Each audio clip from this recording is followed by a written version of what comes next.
Hey guys, I'm ShadowRock. TGP. And I'm MegaQuint. Today, we are back for another State of X dive. We got a few topics to talk about, basically covering the last 3 weeks or so. That's the Boomerang Kuwanger event with CM Ultimate Armor X. Then we had Sigma and the Highway Blitz event.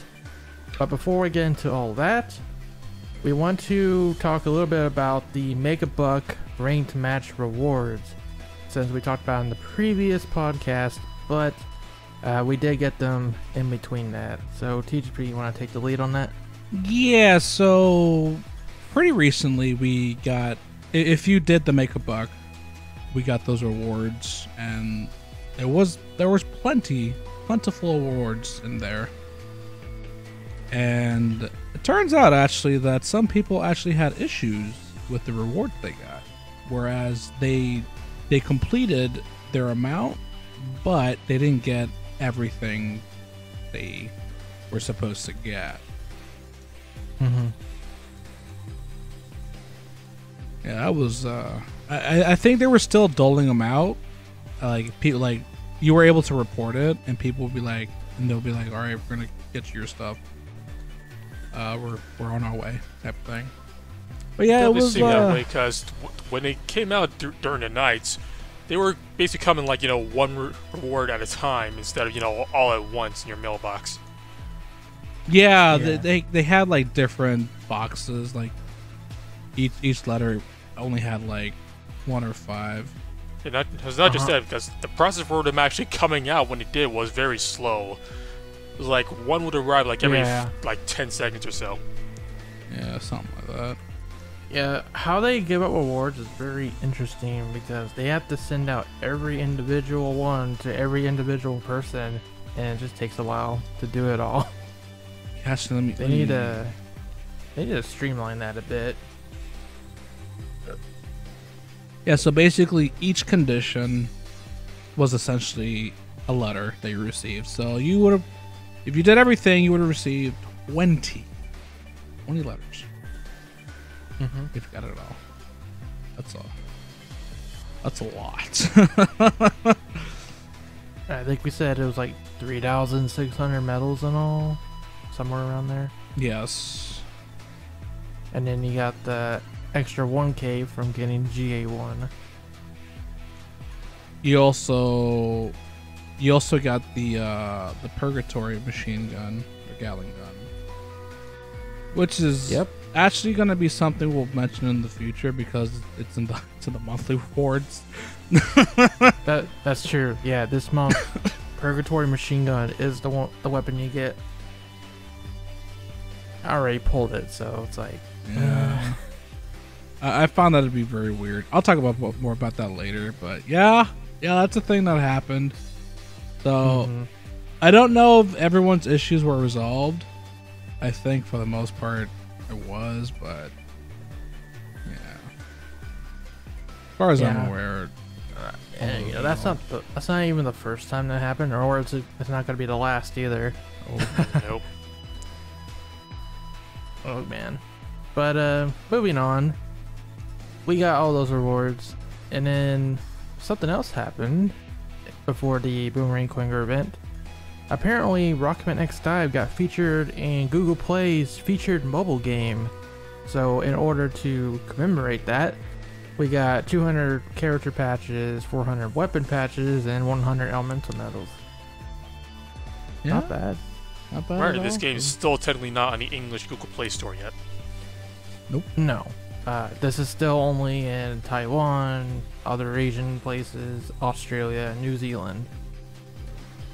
It's not global yet, that's for sure.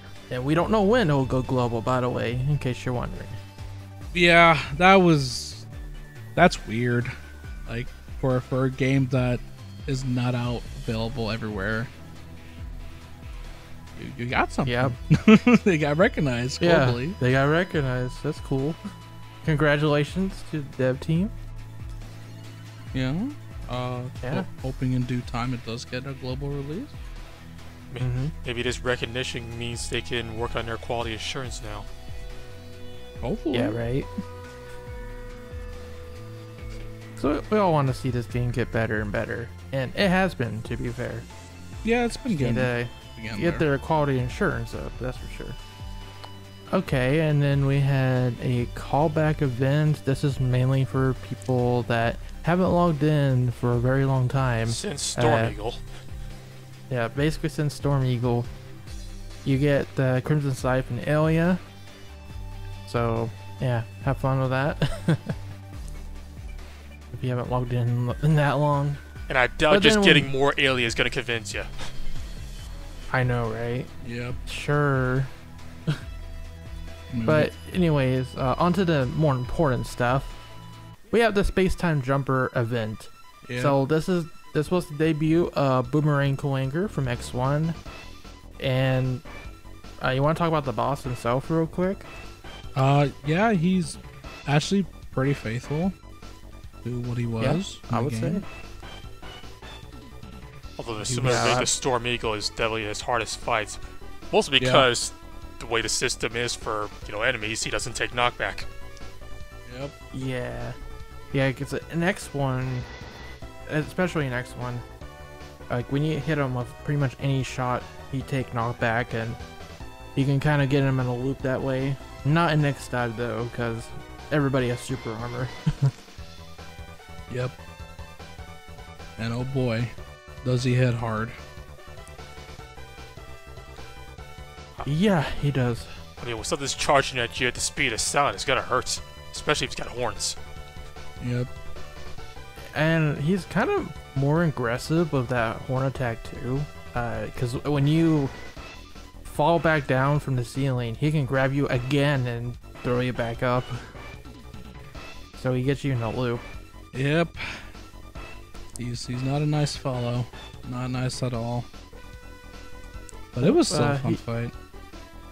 Yeah, he's definitely more difficult. Another reason is because there's no walls on either side. Oh yeah, that's right. In his original fights. Yep. You're out in the open. And you're in the airspace for some reason. But yes, that is true. This whole stage is actually based on the Air Force stage from X4, which is also story chapter 4. And it's actually, this one was more faithful to the original X4 because they brought back the laser, like the Independence Day lasers with the UFOs. Only it moves. Yeah. Not just that, but the level design too is actually a bit faithful to the X level. Yeah, Boomerang Kuwanger's level. Yeah, it was faithful to both somehow. With a little bit of Magnus Centipede still in there. Yeah. Oh yeah. Yeah. Yeah. So when you warp into the stage, you start out on this airship. You land in the hangar outside with all the ships.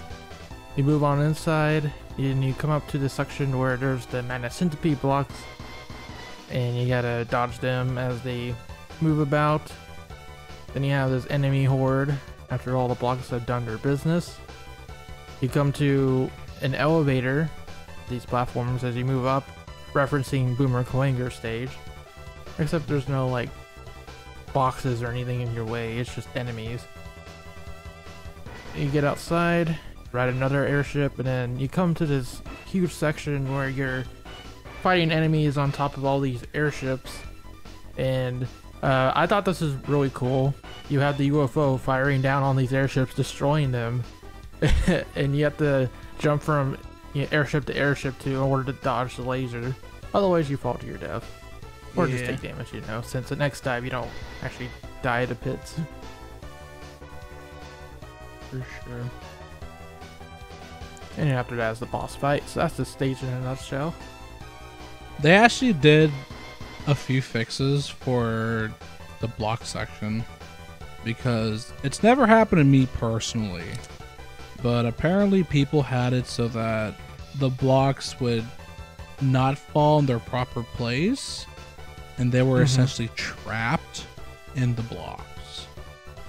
Like they basically like encased them around, and I'm like, that looks weird. I've never had that happen to me, but it did happen to some people. So I think they changed the block pattern, the way it falls, or the way you come out of it, so that way you don't get trapped inside. Mm-hmm. And there was also another thing they fixed, which I was kind of sad about, but it made sense that they did. So the blocks that fall on the left side that traps you in the falling block section, you actually had a tiny ledge to stand on there. But after they did the fix, they moved the blocks aside so that you no longer can stand there. So you literally just slide all the way down. That wasn't the thing that happened. I didn't use that exploit myself, but yeah, that's funny. Oh, I did. That they bothered to fix that. The one you were talking about in the falling block section. Yeah. Where you just stand on the wall. Yep. Just stand there and you can basically dodge all of them. I think you only have to like move away from there like twice, and then otherwise you're fine. But yeah, that was a thing. That was indeed a thing. It was a semi-difficult stage, not the most difficult one, but I thought it was fun. What do you guys think? I liked it. It was a good stage. It's pretty neat. Yeah, I can't say it's the probably same. it has some cool gimmicks to it, and it definitely stands out amongst like most of the X DiVE stages we've played so far.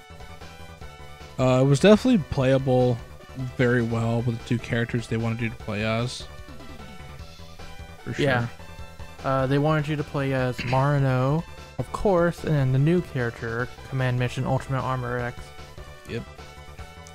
You also And had those- Iris and Axel, but they did not provide points. They just provided the damage. Oh, and was this the event where we got Black Marino? Or It was a boss rush or event. Hyper Mode? Oh, it was the one before? Okay. Yeah. Yeah, this one was outright Boomer Kuwanger. Okay. Yeah, that's right. Yeah, because it's his event, so we got his chip Yep. during his event. And Do you have any experience with his chip? it's there. It's okay. Does Boomerang and comes back. It's got the same problem the other Boomerang weapons have. Yep. Hit a Did wall, he it's go not through coming walls, back. you know? Yep. Oh, yeah. Okay. Yeah, it's very simple. It's sort of like the spike ball. It's just a weapon, but, you know, sometimes it comes out when you're firing your main weapon. The effect looks That's it. nice, I would say. It you have like a silver glow to yourself, but there's like a bunch of rings around you as well. Looks nice. Yeah. Yeah, it's one of the more visually pleasing effects. At least it doesn't turn your character another color. Yeah. I find it more peculiar that it can apply to any weapon because when it comes to melee weapons, you know, you can't actually aim the thing. It's always going to go forward. True. That is odd. But hey, you can just throw a boomerang out of your sword. Why not? Mm-hmm. Yep. Other than that, yeah. So we could get 2 stars worth of memories from the event for the Boomer Kuwanger chip, but once again, if you needed up to rank 5, you had to place in the leaderboard. Yeah. I'm still not a fan of that. I'm not either. The threshold to get the stuff it's just kind of silly.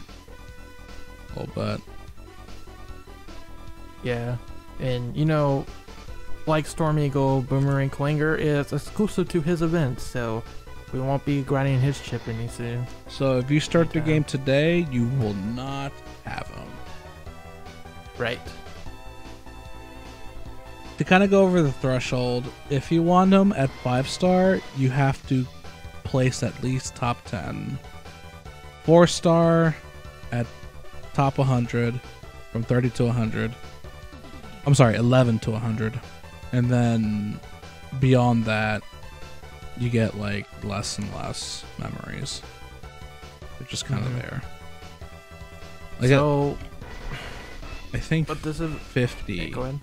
Yeah, from at least you need at least rank 1,000 to get to 3-star, and that's all you can do.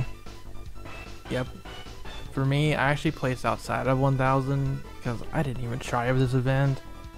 I liked it. I liked the stage. It's just I didn't really care about the leaderboard aspect, so I just skip dived most of the time. Its saving grace was the fact that it still had the system where you can just plop all of your stamina into one go instead of Storm Eagle. But that was my problem with Storm Eagles, is that you were just there for a while and it does get repetitive and boring after a while. Yeah, I think Storm Eagles where it kind of broke everybody who was trying to go for the top rank. I also still don't agree with the threshold that they have for the event itself, like the chip itself. I think more people should be able to have access to it. Like, you shouldn't have to feel the need to whale. Right. Because once again, you can recharge your EP by spinning elemental medals. Yep. Which I didn't bother with. I just skipped dive. So the last time I said it was like about $40 or 40 something bucks to refill your ammunition. Well, they probably heard me say that and you're like, you know what? Let's make it cheaper. It was like $15, $12. Oh, yeah. okay. So yeah, for the whales and whatnot who's willing to do it, or even dolphins, yeah, you can do it. It's definitely way cheaper to do it. But the threshold is still the issue here. I hate the fact that you can only complete it 5-star if you rank top 10. And yeah, that's not good. That means like there's only 10 people in the entire game that has a 5-star chip. Well, 10 people per server at least. Yep. Because each server has different 10 leaderboards. 10 people per server. So in other words, 40 people. Yes. And doesn't stop you from doing it yourself, so you can be there 4 times if you want to. I don't know why you would, but yeah. But some madman probably did it. Too much. Yeah, I didn't bother actually spending to recharge my EP because I didn't pull either of the feature stuff here. Yeah, so I decided that, you know what, I kind of want to experience it, like how it's like to be at the top. Because I finished in 4th place, which congrats. That's not bad. I'll take it. Thank you. But it's because of the fact that I did not get Cox and the Plasma Buster day 1. I think I got it like day 3 or 4. It's why I was at my place. If I would have gotten them day 1, I would have been number 1. Or at least number 2. But yeah. I only pulled the weapon day 1, I think, and I didn't even pull Cox until the event was over. If I did pull him during the event, then I would have been like, okay, let's go for it. Yeah. I can tell you literally for sure. right after the event ended. Yeah. Like the day after.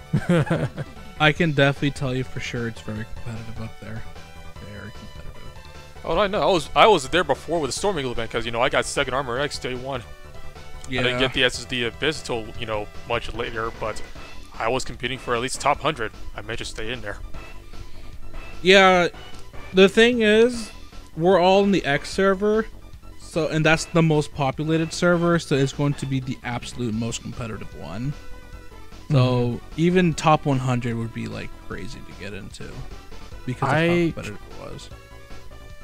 I forget if it was Storm Eagle. I guess that it was Storm Eagle. I really did try for top 100, but it got to the point where the threshold was just so high, I would have to spend a lot of EMs just to catch up, and I just gave up at that point. I settled for top 300 in that event.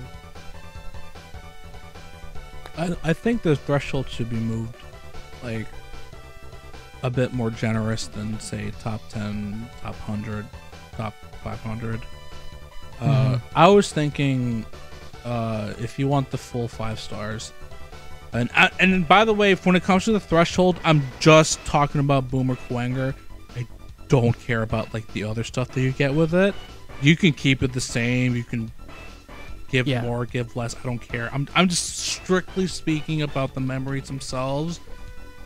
I think to get all 5 stars, I think top 100 is fine. It's not. It's like it gives free-to-play players a bit of a chance if they want to like spend a few more medals. For 4-star, I was thinking either top 300 or top 500.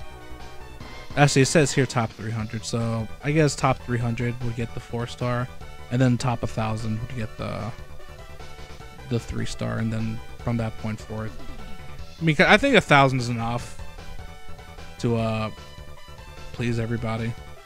I think it's like, well, until the global servers open. Yeah, that I don't think we're that populated. Not yet.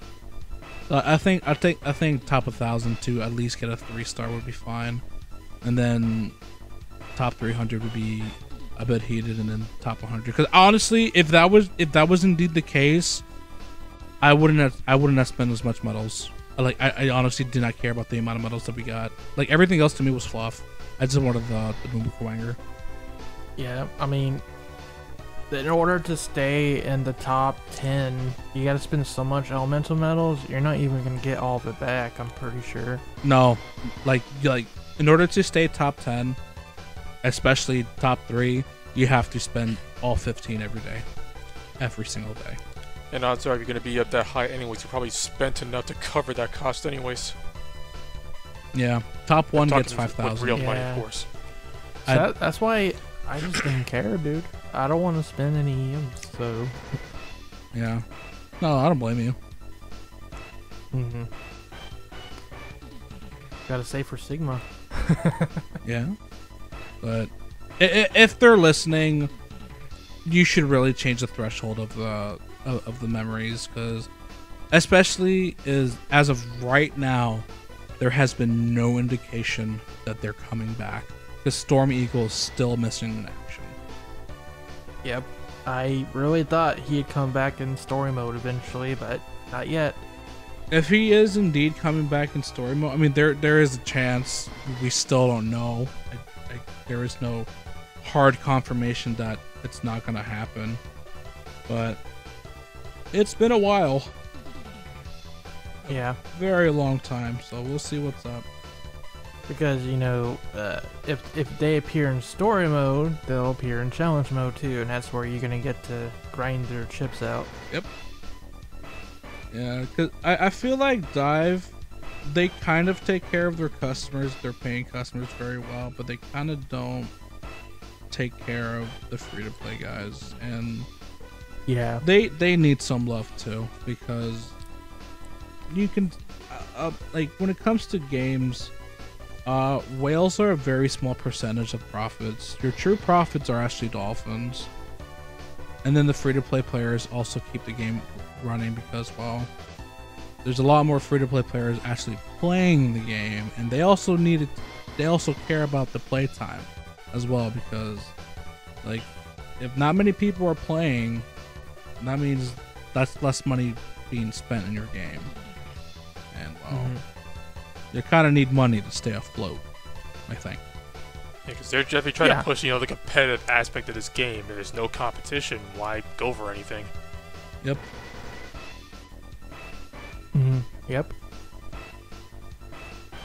And, you know, if you're gonna single out, like, you're gonna help the whales but not the free-to-play players, well, the free-to-play players are gonna drop off. I don't care about this game, I'm leaving. And they did do that not too long ago, so. Yep. Storm Eagle killed a lot of people's drive to play this game, and I don't blame them. And, you know, the event, like the video about the pizza cutting. Oh. I think that was a nail in the coffin, to be honest. Oh, wait, it was Storm Eagle and that video that just put the nails down. Yeah. Let's not forget, not too long ago, we were considering quitting too. Yeah. Oh yeah, when the game broke. No, not even before that. Like it was like not fun. It's like, bro, this is dumb. What are you doing to me? But then yeah, they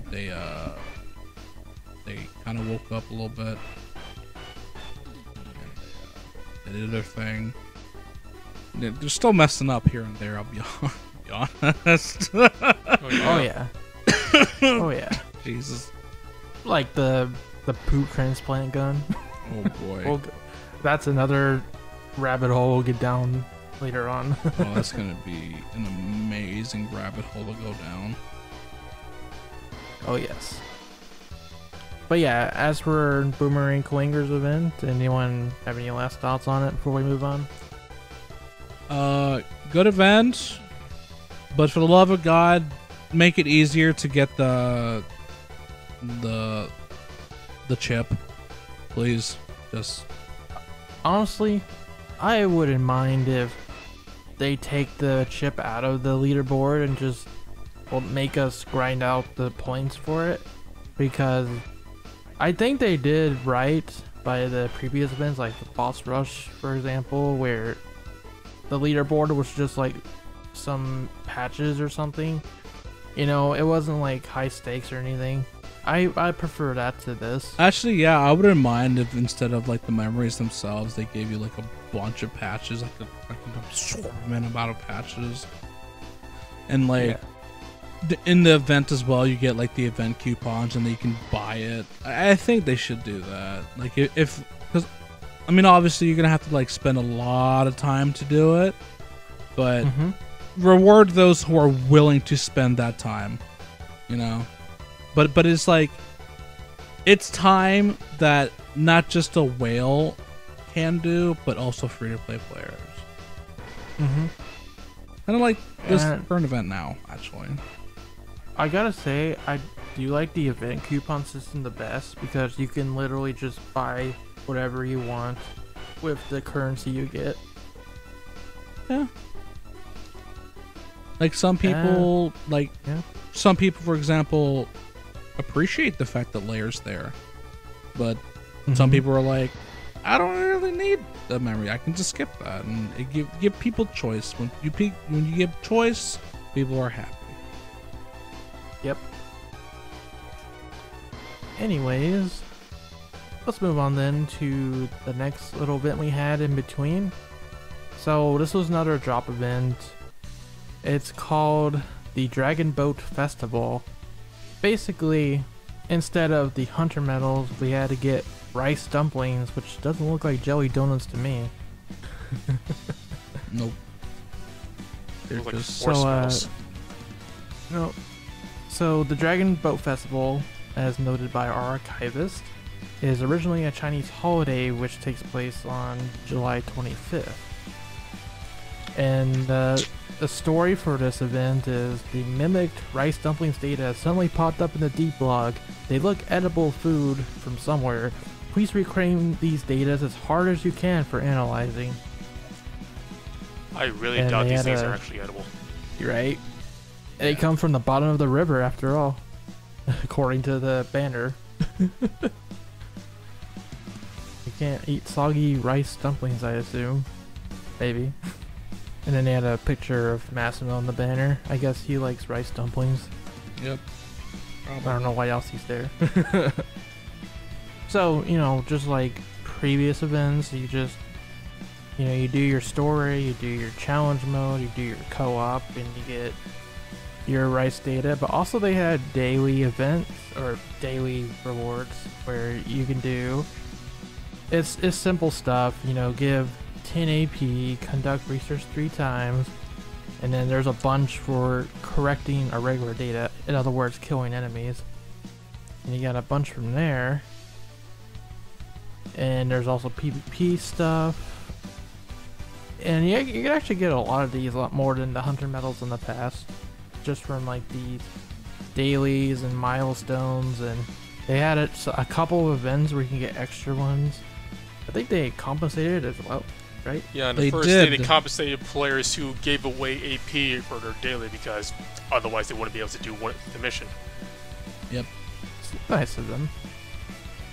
They gave a pretty decent amount too. Actually, let me check. Let me see. And because of that, some of the stuff in the shop is a bit more expensive than in the past. Yeah.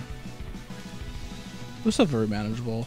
So the number one thing people probably gun for were the dive memories or the energy tank that was there. Makes sense because those are the only things you can't grind for. Yeah. There was also weapon boxes, the S rank ones. And then layer was also there as well. The character supply box, the A rank, was actually limited to 10, but the weapon was available permanently. And then of course you have the skill point, the proficient memory, and the zombie. Yep. And you had sub-tank, beam arrow. That's about it. Yeah. Sub-tank, beam arrow, and layer were available at a reduced price, but once you buy the entire stock, you could buy them again, but for full price. And these drop events aren't too bad because they're just ways you can get some more memories for something you might not have a lot in, unless you maxed out layer day one like TGP did. Yep. He used to do that for a lot of his characters. Oh yeah. Yeah, I didn't bother buying her at all. I was like, I already did it, so it's fine.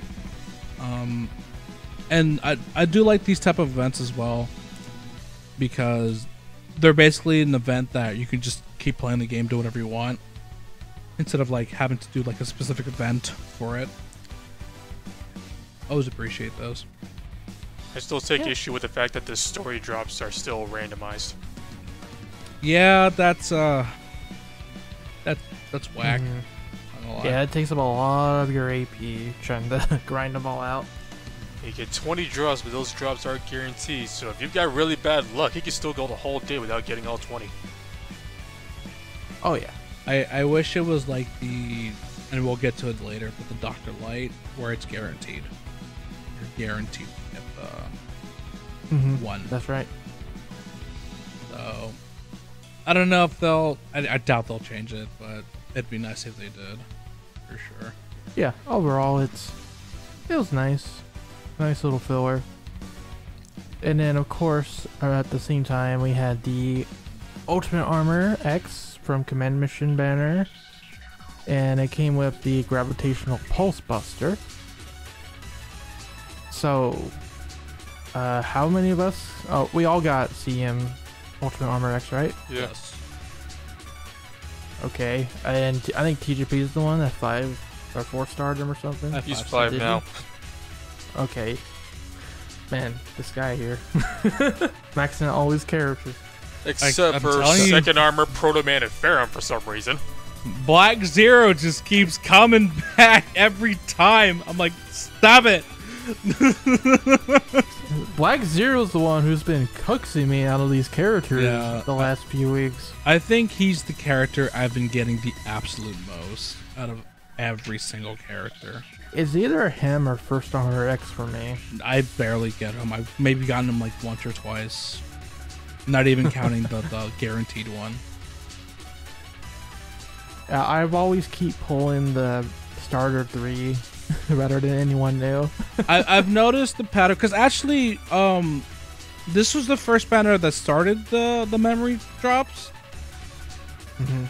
Okay, so this banner actually started a brand new pattern, which I am in love with, and that is if you pull the featured weapon or character, you also get 40 memories for that character. So essentially, you get 11 drops if you were to get them. So the way it works is you get the character and the memories, or if you already got the character, you get the patches and the memories. Yeah, and that's amazing. That's incredible. Like that's such a good way to actually get people to pull a lot. Yeah, I really like that system. I wish that they gave us memories for other dupes we drew, but this is a good start. Yeah. I feel like this is probably a thing they would keep for featured, though. Yeah, I can see that. Like, not even just 40 or whatever, but at least throw us like 5 memories or something if we pull a dupe. Yeah. Just as a little boost. Because patches are nice and all, but you gotta get a lot of those. As more characters come and more weapons come by, you're gonna need more and more and more patches. Yep. So any little bit helps, really. Yeah, especially for weapons, since those cost more than characters do. Yeah, it's basically double. Double the price. Yeah, because you're more likely to pull weapons since there's so many of them. So I've noticed my pattern for these banners is I barely pull the character, but I pull the weapon a lot. And that's basically what happened to me. Well, as for me, I got the weapon day one, but not the character until the day after the banner ended, so I didn't get those pre-40 memories. In my case, I just used up all my luck earlier. But to talk about the stuff themselves, the Buster's pretty good actually. It's I like the Buster. It's basically, imagine having the ultimate Buster part equipped in like X5, except they're half charge shots. But they're still kind of like the plasma charge shot in that they leave behind a ball of energy that continually does damage. And they have a chance of paralyzing your opponent. I think if I had to compare it to another weapon, Military Buster, I think it's like an upgraded version of it. Yeah, I would say so. So let me actually look it up here. It's got a very nice skill set. It has the little pulse wave that does damage over time. Got attack increase. It has a thing called clock synchronization. The damage register of pulse wave is accelerated, so it does even more damage. And then you can increase its range and flight speed by 20%. But the pretty good thing about this is that it actually has a chance to stun your opponent, which is pretty cool. Yep. And it does happen somewhat often. It's not like crazy often, like another thing we'll get into. But it's at least consistent enough where you can rely on it happening as long as you're firing. So yeah, like people who have Buster Mastery will really appreciate it because they kind of need the stun. And I think the only one that has stun is actually no, 2 people. Super Armor Mega Man, if you have the chip, and then Sax just get it outright. Am I correct? He gets it at 3 stars. Yeah, he just has it. He doesn't have to equip a chip or anything. Yeah. So yeah, so it benefits him the most. That's cool. And then of course power increase at 4 stars. So yeah, it's a good weapon. I would definitely use it. It's very nice, and since it does create a plasma ball on impact, you can sort of hit someone beyond the thin wall, so that's cool too.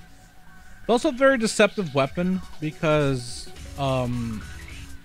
it does a lightning strike, but it doesn't do anything. It's just there. It does some damage. It's just not anything to write home about. I've never seen that thing does damage. If it does, then I'll believe you. I've been paying more attention while playing events, and it does do like at least half of an enemy's health. You know, skeletal level, of course. But yeah. Okay. It's nothing to write home about. Okay. And what it comes down right on your position. The lightning bolt does, so you're not really gonna hit anything unless you're either inside someone's hitbox or they're right above you. I could probably do some testing with manual aiming if I actually had the freaking weapon. Yeah, that's the thing. And then the man himself. Oh God, that's a journey in itself. Because the trailer that he appeared in, obviously they're gonna make it look as good as possible. So they show him just attacking big hordes of enemies, and he's doing all this damage, and they're dying. And like, oh, he's got a big old laser. Like, oh, that's pretty cool. Overall, he's fairly faithful to his command mission counterpart because, you know, he has a sub-weapon laser, and then he has his action trigger all-out barrage where he just lets loose of everything. Yeah. So do you want me to be honest? Let's be honest. I think he's the worst character out of the box. Outright. He is... Oh god. He needs work. Are we talking about out of S-rank characters? Out of S-rank, yeah. Out of S-rank characters, he's because I can name a couple other characters who are worse than him. No. I should, to be specific, S-rank characters. I think he's the worst. I still think White Alien is up there. I can't say because I've never pulled her, but I'll take your word for it. But okay, let's put it this way: he's the worst X. Yeah, he's the worst. Or he's the worst non-limited. That's also another way to see it too, because we do have some limited peeps here. But Jesus, even with the 1 star, he's just not that good. Oh my god. He has the damage output. He does. He is. The problem is when he uses the skills, he is a sitting duck for a good 5 seconds or something. Yeah. So in PvE, it's fine. It's okay. You can be a sitting duck if you want because sometimes it benefits you. But we're talking about PvP here. That's not good. Yeah. And he does not have a shield of any sort. He cannot create a shield at all. He just doesn't have that ability. So, because if you were to pull him in his banner, you would get to 1 star. So at the very least, you'd have access to 2 chips in his first skill. And his first skill is pretty good. It's pretty decent. It's so it's combo weapon attack. It's a 3-stage attack. He shoots 2 missiles, 1 from each arm. They do pretty good damage. And yeah, that's it. They're kind of like X's missiles in a way. Yeah. They have that kind of range on them. And then the laser itself, it's no Tenshoha, but it's something. Yeah, that was a comparison that was brought up. It's like a Tenshoha, an aimable Tenshoha. It doesn't go as far, but and it doesn't multi-hit as much as Tenshoha. Yeah, so. It does do a pretty decent amount of damage, and you can aim it. So if you're locked on to somebody, you can hit them from whatever direction, and it does go through walls. So that's also good too. Yeah. But again, you're a sitting duck for like a good second or 2. And then we have All Out Barrage, which is the one you probably don't want to use. You don't want to spam it, that's for sure, because that's the one where you're going to be sitting for like a good 5 seconds while someone counterattacks you. You honestly don't want to use it at all until he's like 4 stars. Yeah. So, this is the thing. I believe All Out Barrage, the only chip you're ever going to equip on this thing is Showtime. You're not going to equip any other chip. Because he needs that defense badly, desperately. And yeah, like Quint said, even so, he only truly shines with All Out Barrage at rank 4. Well, we'll get that in a bit. So the first 2 skills you get from him is Ultimate Missile, which when you use All Out Barrage, it shoots a missile and it does some damage. So even if they get out of your range, you can still be tracked by a missile and you can get hit by it. And then he has armor protection, 10% defense. I guess. Sure. He is the first character to have another type of mastery, and that is machine gun mastery. That's the first time we see machine gun mastery on a character too. Yeah.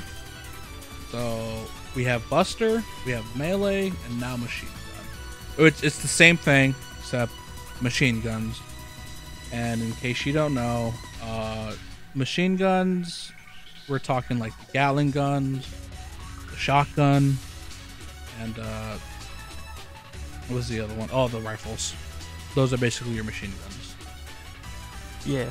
So they're not bad. Could be better, but Yeah, he definitely needs the it. rifles. The rifles aren't the best in PvP, but I think neither are the Gatlings. I think. So I said it in the video in the showcase, but he has two options. He either has the Gatling guns, and that's because they have slow, and he kind of needs that a lot. Or if you want just pure damage, the shotgun. The shotgun just does so much damage outright, like in your face. So, and added 20%, he's doing a lot of damage, which is cool. As a reminder, when it comes to masteries, that applies to all of your attacks when you have that weapon equipped. Yep. Yeah. So, like, as long as you have it, any damage you do to your opponent, whether it be skill or attack, you get it. And like I said, and Quint said as well, 4 stars where he truly shines, and that he gets the wonderful skill known as, give me a second, suppressing barrage, which if you are attacked by all-out barrage, your movement speed is reduced by 55.55%.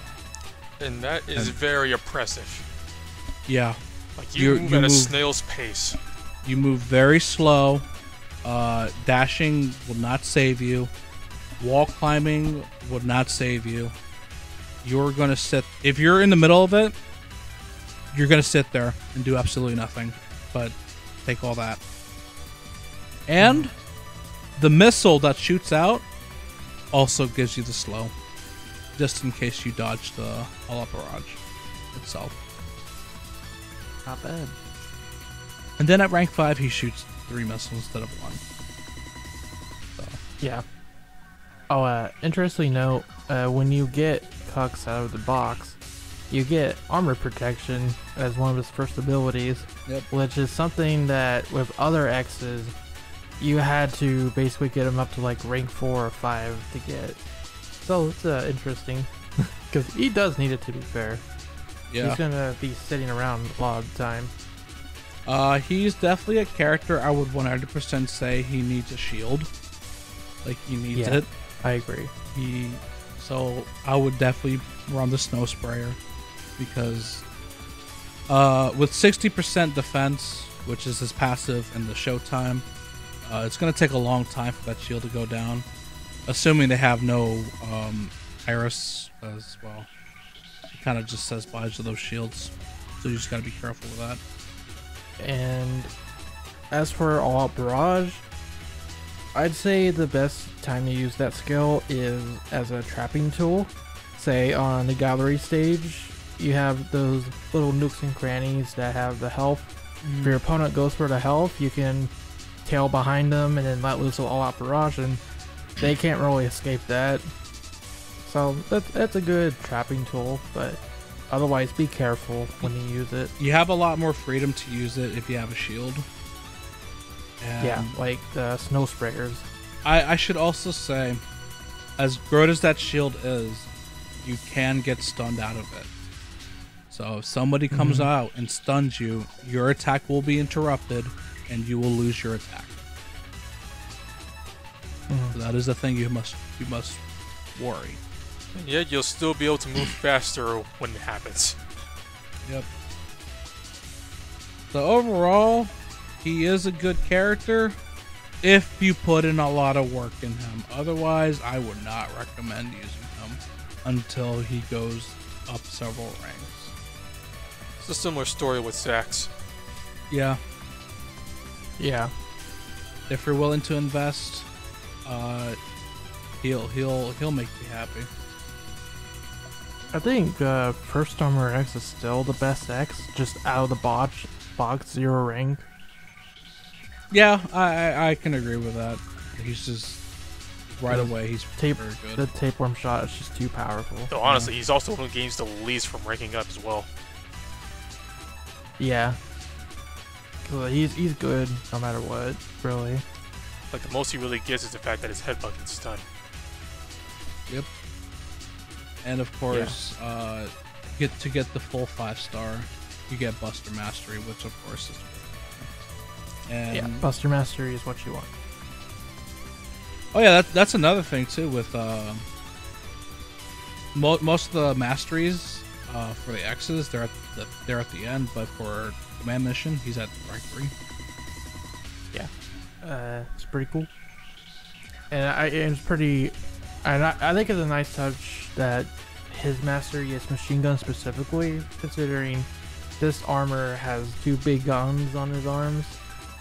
I like that. Which apparently can be de-equipped. Yeah. Yeah. So, and he also has a lot of funny glitches. The first one being that if you spawn in, or I think it also accounts you using your dive skills as well. Sometimes the cannons on his arms will be there, but you will still be holding your weapon, so they're kind of just clashing together. It's pretty funny. Nice. It's like a similar story when it comes to, Axel's dual guns pose, where if the corresponding attacks interrupted, they'll stick around. Yeah. He also has I will say too, as much as I trashed him, he's a very aesthetically pleasing character. His transformation, if you have the music off, is amazing. There's just so much sounds coming out of him. It's like, Jesus Christ, that sounds good. And yeah, he also has a thing where the chip that he wears, his legs and the big old UFO thing will also change color depending on what chip you have. And it looks nice sometimes. Like, I did like that touch. It's better than like command mission, like the regular command mission X and the shotgun ice chip. Yeah, I've seen it with Boomer. I've seen it with what's the red one? Scorpion. Yeah, Scorpion. Storm Eagle does it too. But I'm pretty sure he looked good with the blue ones. Like, it looks really nice. And he also has, I would say, probably the absolute most annoying glitch of all time. And this actually, I found out, this actually goes with anybody who, actually this goes for anything. So, in PvP, if you end the match and there's like noise being made continuously, it will still play outside, like in the windscreen. So, Iris's mines, if you leave some mines there after the music goes off and everything, you'll still hear the wearing off the mines. But with Command Mission X, if you win with All Out Barrage, you're going to hear that for the entire time of the results screen. And it will not stop. It will keep going. It goes both ways. So, yes, if you win, or if they lose, or if you lose to it, that's all you're going to hear. And until you get out, whether it's you play again or you leave the menu, that is when it'll go away. But for the entire time, that's all you're going to hear. X, stop! He's already dead! And it's loud. It is very loud. Same thing for Mega Man's Leaf Shield and Proto Man's Shield as well. Yeah. The latter of which being the most annoying one. Yeah. It's, oh jeez, man. I will say though, when I was using him, he was a lot of fun to use. But yeah, I like using him as well, especially in PvE. I think that's where he really shines.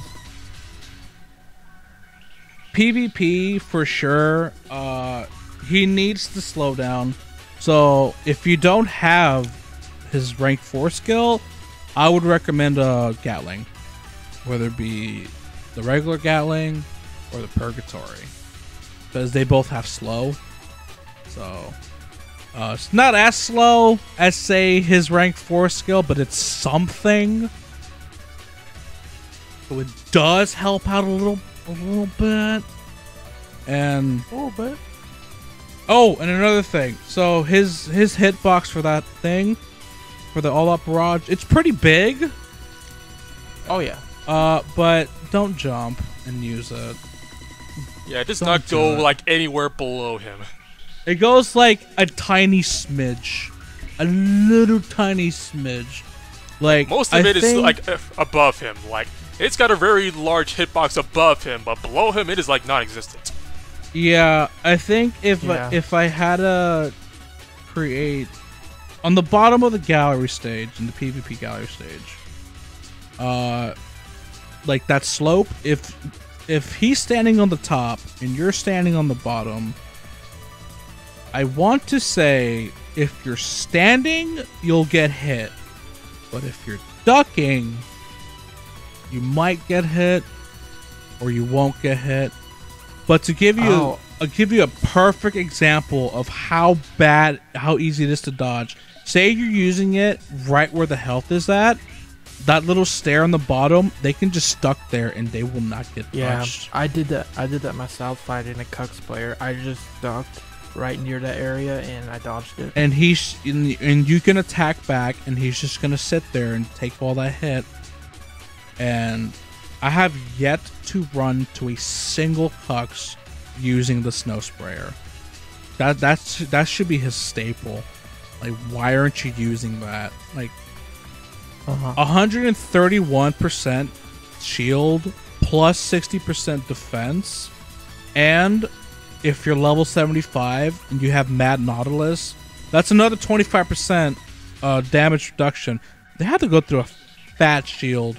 So by the time they kill that thing, they're either almost dead or they're dead, because that's how much damage it does. Or if you miss, you'll still fight another day, assuming they don't like kill you too quick. Yeah. Because I did try to showcase that as much as possible. I tried to showcase the times where I won and the times where I lost. And it does make a difference. It makes a huge difference. You gotta have the shield, man. Yeah. You know, but if you're fighting a Cux player, essentially don't get trapped. Yep. Don't get in front of them, and just stay behind them if you can, because you definitely dodge it that way, or at least stay up below them so you can at least duck. At least he has an easier time taking out shielded foes, like those who can just pop up shield. His missiles can take those out quickly. But yeah, otherwise, yeah, you gotta be careful, because even though they can still get stunned, not stunned, slowed with the shield on, they're still being able to attack you back, and they're not taking damage for quite some time. And I think, don't quote me on this, but if you have like a black zero shield on, like, I think he can actually live that entire encounter, but he'll have very little health. So yeah, it's very tight. So you have to be, you basically have to be big brain to use Cux. You can't unga bunga him like backs. Basically.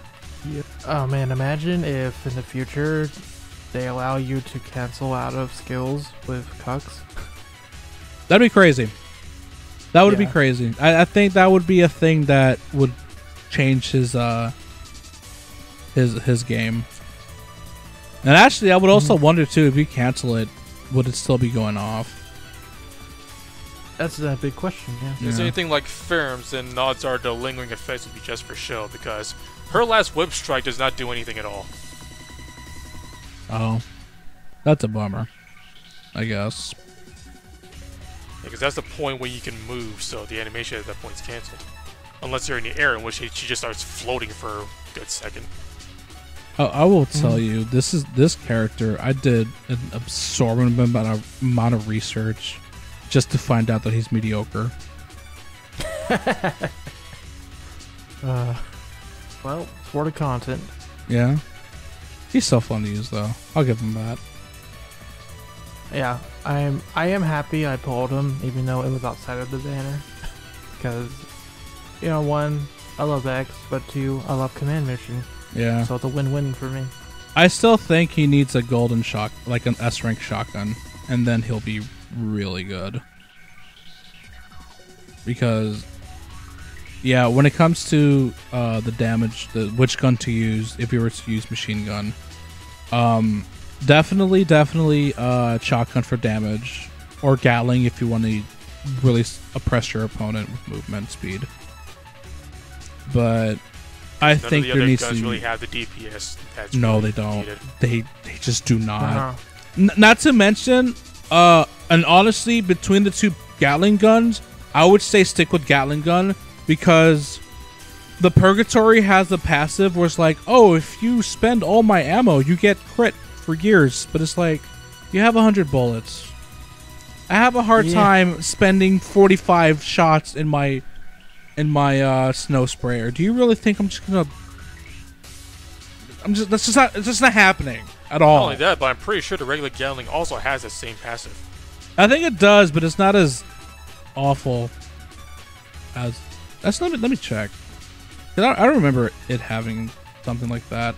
I think it's just a crit. Maybe. It's gonna take me a while because I have to go through the login. Actually, no. Yeah, it does. It does have the same thing. Willingness to continue. Why? Why? Why would you? Stupid. Yeah, I see. So the Gatling, the Purgatory has the it has one more skill, and that is I think penetration. I think. Yeah, it's penetration. That's whatever. Yeah, so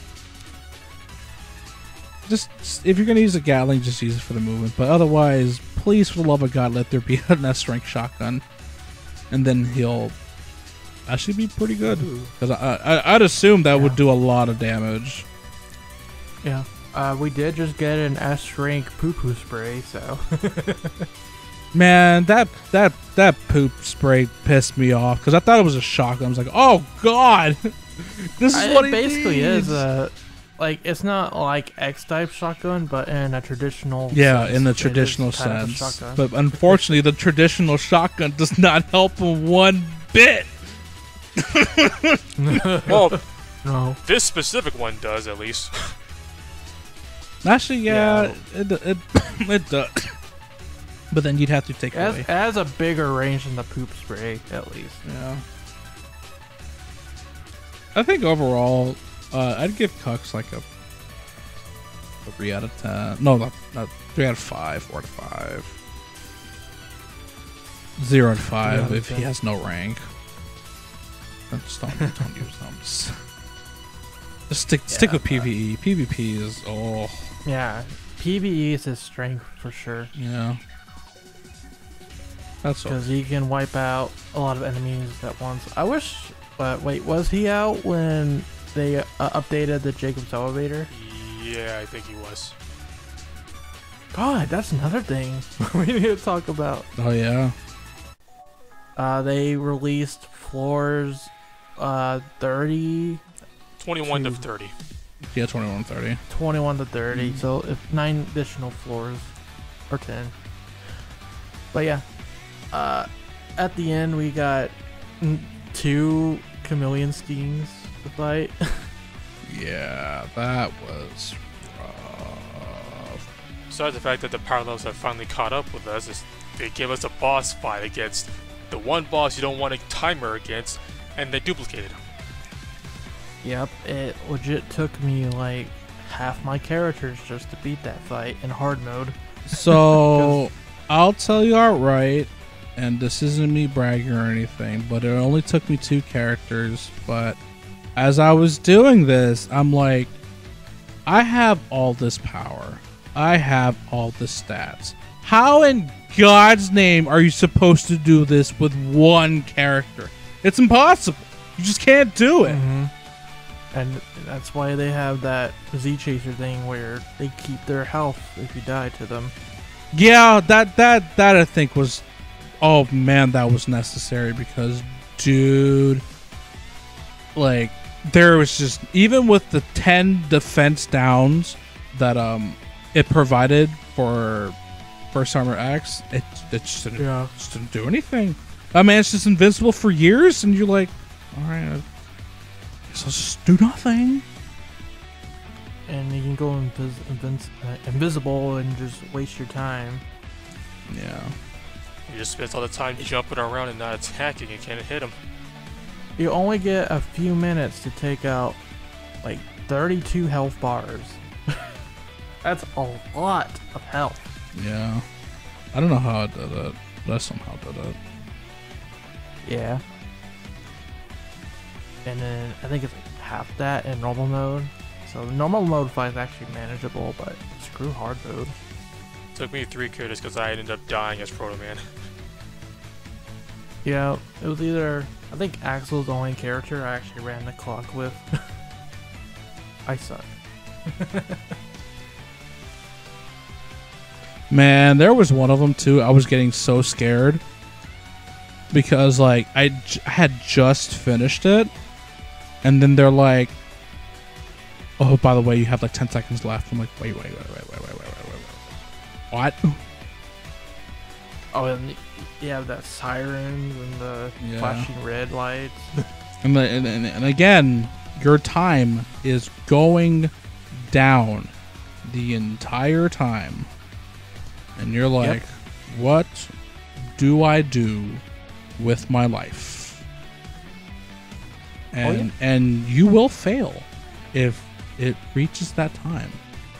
You fail. You are not out of the woods until you see that stage clear text on screen. And then Rangabanga 2 was pretty rough as well. Yeah. That one was, it is business as usual, but he did have quite a bit of health. That's one where Actually, you want to he get was rid the of the one fire as I soon as barely possible. almost finished. Yeah. Was that? That's the one where you want to get rid of the fire as soon as possible because the walls closing in and out again are just going to waste a lot of time. Yeah. Yeah. I think you summon enemies as well, like the other bosses. Yeah. Yep. It does do that. I do like that though, that they like summon enemies against you. Like it makes it a bit harder. Yeah. Like, but that's kind of my thing though, is they make it harder, but it's like, it's not like challenging hard, is I'm just gonna turn him into an HP sponge hard. And it's like, oh, that's a lot of DPS, man. Like, what do you want me to do? Yeah. And by the way, if you die to a boss, you lose the character outright for that day. Yes. It's no, oh, you lose one level. No, you lose the character entirely. You can't use them again. Same if you run out of time. Yeah. Yep. Yeah. So yeah, have fun with that one. It's big brain time. Cool. That's why if you're at a lower level trying to do that, I say First Armor X for when you think you have a chance of beating him on the next run. Because he's the one who gets the defense lowered bonus. Yeah, you absolutely need, well, you don't need him, but like if you want to fully benefit, yeah, he's the guy you want to save. Yeah. And of course, the general rule, if you think you can do it easily, stick with your B's or A's. And if they benefit from your stuff, go ahead and use that. But otherwise, yeah, just keep it cheap. Let's see, as for regular stages, there's one that stood out where you're in the floating ruins. They have spikes kind of on either side, sort of in the middle. Yeah, I know. Yeah, I know which one you're talking about. Yeah, that one was kind of rough. Black Zero helped there because his Raykosen allowed you to cross the spikes safely. I had a funny situation with that stage though. See, I was using Black Zero there, and on the last enemy I Raykosen them and ended up going off screen. But when the stage transitioned back to normal, it got stuck on the static. Oh. Oh, I've never seen that happen. Like, I assume it was because I was off screen, so I couldn't, walk back onto, the middle of the elevator, so the game didn't know what to do. Yeah. So did that mean that you had to? I had to redo the stage again. It basically counted as me quitting, essentially. Okay, yeah, because I don't think there's no penalty to quitting, is there? No. Is there any other regular stages that stood out to you? Whether for like a cool thing or hard? Well, the double B players came back. Yeah. Yeah, they did. That was fun, but I think it suffered the same problem where it's like they're just kind of there. I think there needed to be more excitement. Like the the conveyor belt, those like the first ones that came out.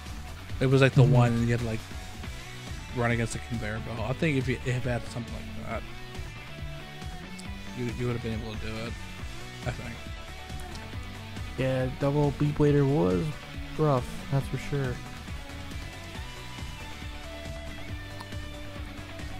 I think I died on my first attempt on that one. And I'll also say too, the prize pool was pretty good actually. This time around. Yeah.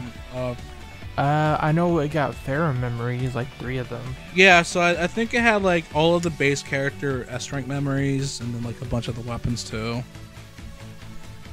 Yeah, wasn't bad. And of course a nice chunk of medals. And on the side, like where you like if you on like the notice board where if you complete X amount of levels, that got increased, so I think you're able to get 3 more prizes. So that was fun. Although, don't you guys think it was weird that they updated the Jacob's elevator before that timer ran out on the event itself? Because it's supposed to end in August, I believe. Actually, yes, I will say that was a bit weird. Yes, still don't know what that's for. My guess at this point is that's when they might reset the prizes so you can get them again. So If that's the case, great. Yeah, that's the only thing I can think of that makes sense. Because at least going out the current events tab for the orbital elevator rewards, that thing says it's permanent, so it doesn't seem like it's going to be actually going away anytime soon. Yeah. So here's to hoping. Yeah. Overall, definitely Jacob's elevator was harder this time around since the level requirement caught up with us. Let me put it this way. I didn't have enough power. Same. And I was almost there. Yeah, I was like 20k off on the last stage in hard mode. I want to say. Yeah, the power level for the last stage is 379k.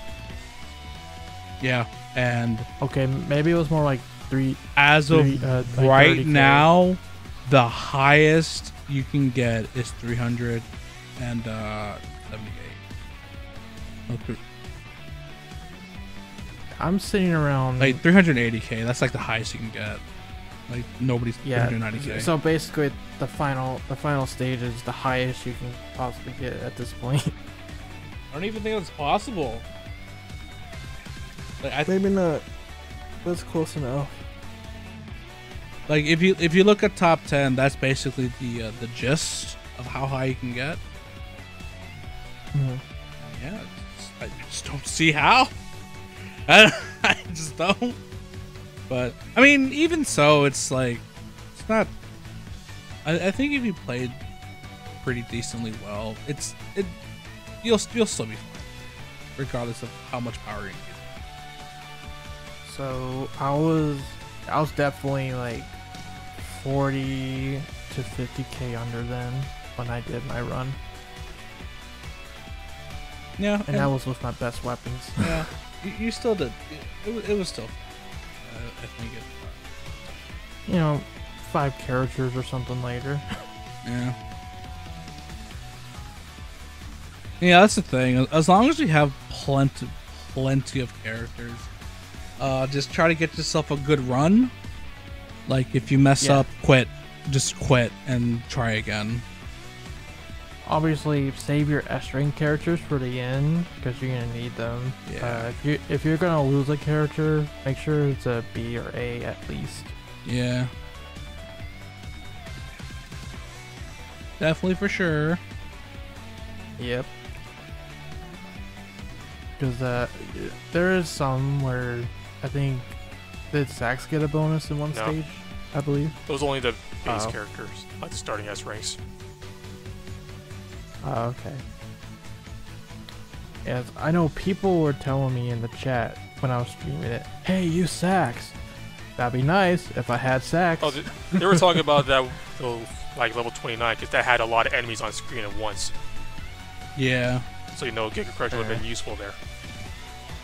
Or Cucks. If I had Cucks at that time, then I'd be like, yeah, let's use them. Listen, man, you can only have so much, okay? I know. But that does bring us to the 100-day celebration stuff they did, because X DiVE has existed for over 100 days now. Yay! Wow. Woo! Before you ask, no, we don't know when the English release is. No, you don't. So they did have a capsule for only A and S ranks.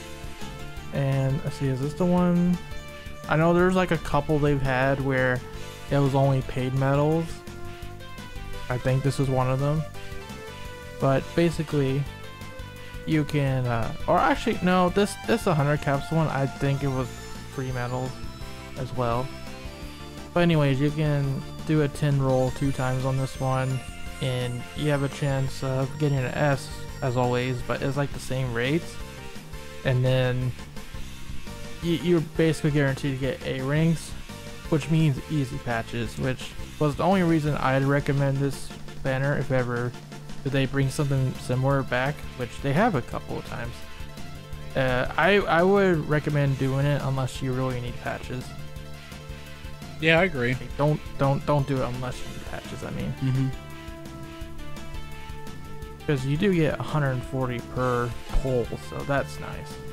And then, on the off chance you get an S ring, you do get 900 for a new character.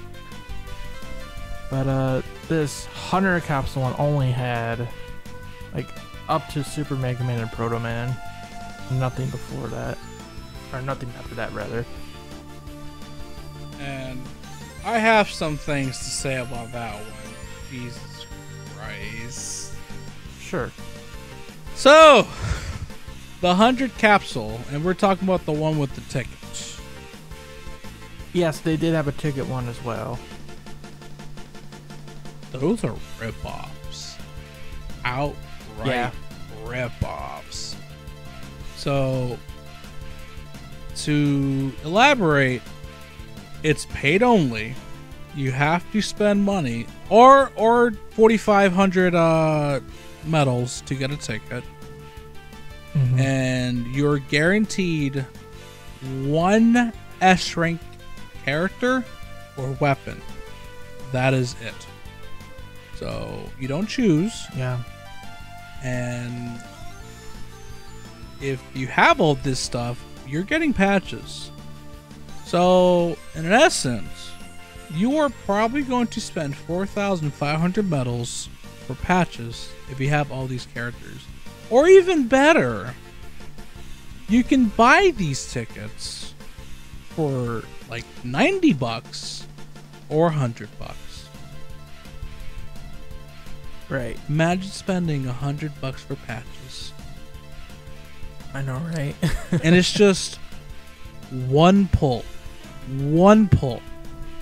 Now, I say these are rip-offs because previously they have had it so that you get a 10 pull and you're guaranteed an S rank. So, what happened with that? Like, granted, it was still paid, so the situation is the same.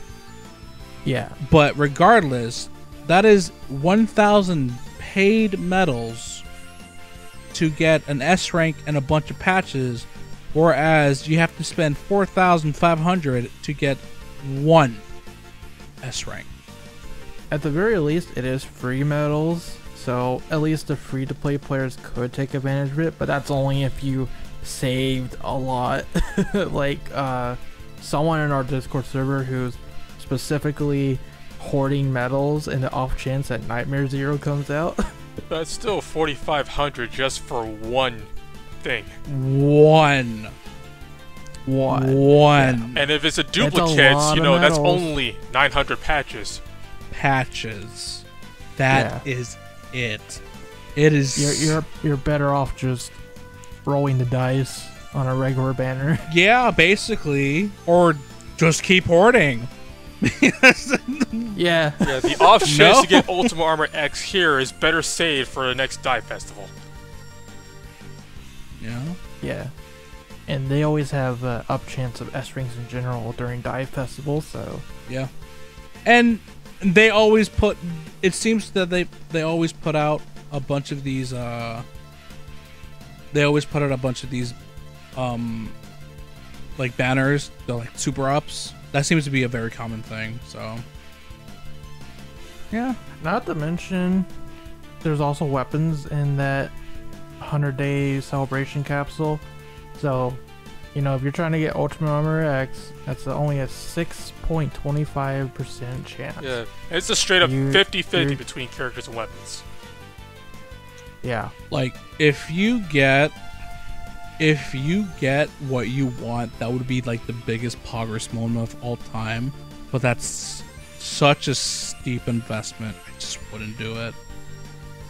If you could literally pick out who you want, time to whale. Yeah, okay, yeah, exactly. If you had the choice, if they say, okay, pick one for 4,500, okay, maybe then I can justify that. I still would think it's too expensive, but you have the choice to pick what you want. Bro, people would wail if that was the case. I can say maybe half the free-to-play players we know would consider it. Yeah. Easy. But no choice, so you know, just that's a gamble. Then of course we have the big boy bundles. Oh my goodness, that came out at the same time as this stuff. So they brought out some pretty big bundles, which basically it's like the last it's the last regular amounts. So like if you look at the last 4 bundles, you know, that's it. You just it's just that but reduced pricing. But yeah. So those are kind of sort of worth it if you're down for that, but otherwise don't. But hey kids, you remember that Spark system that was introduced recently? How you gotta spend 25k medals in order to get a guaranteed feature character or weapon? Yeah. Well, for the simple price of $299.99, taxes to vary, you can get all that right away. So they had, and I have to do this for a fact. The big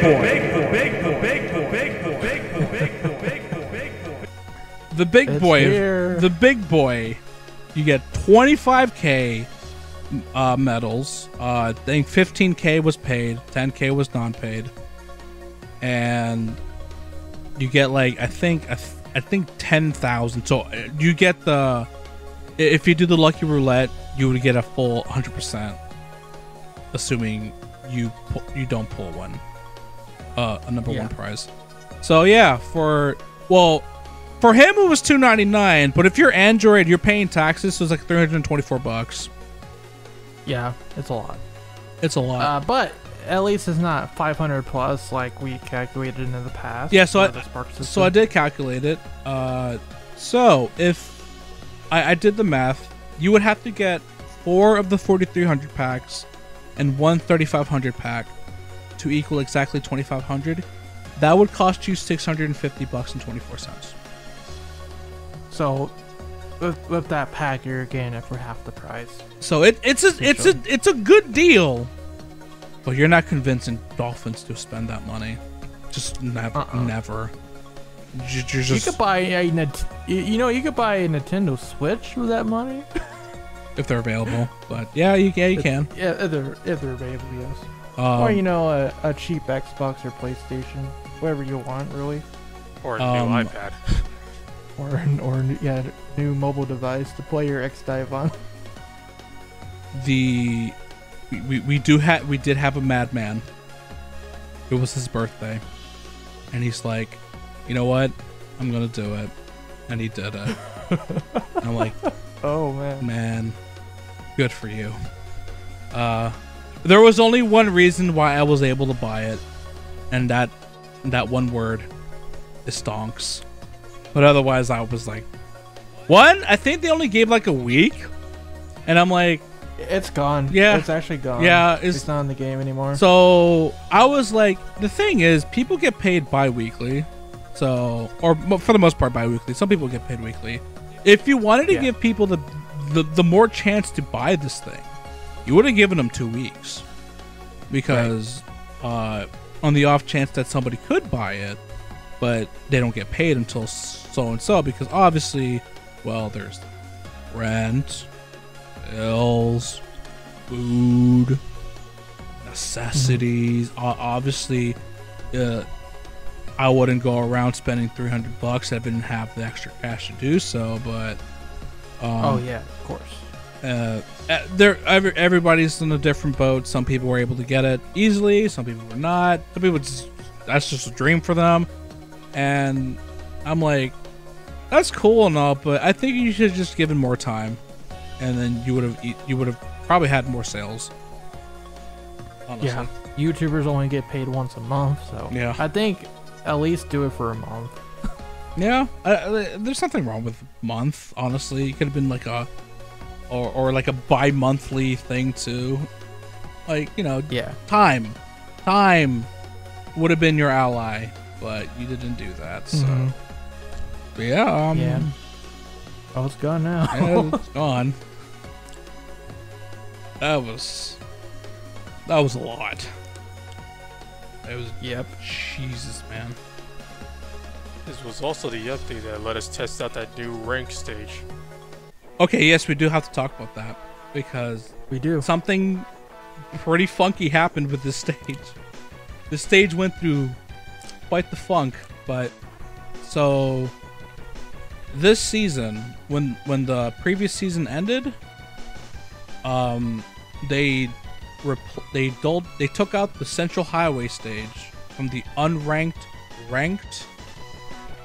Confusing, I know, but they took that out. Yeah. So they added a map, but they took one away at the same time. So it's not like there's two maps to cycle between now. No, it's just one. Still, it's just a new map. Yep. And the PvP season, when it ended, it actually did not start right away, because normally it would, like, the next day would start. This time, we actually had to wait, I think, a week.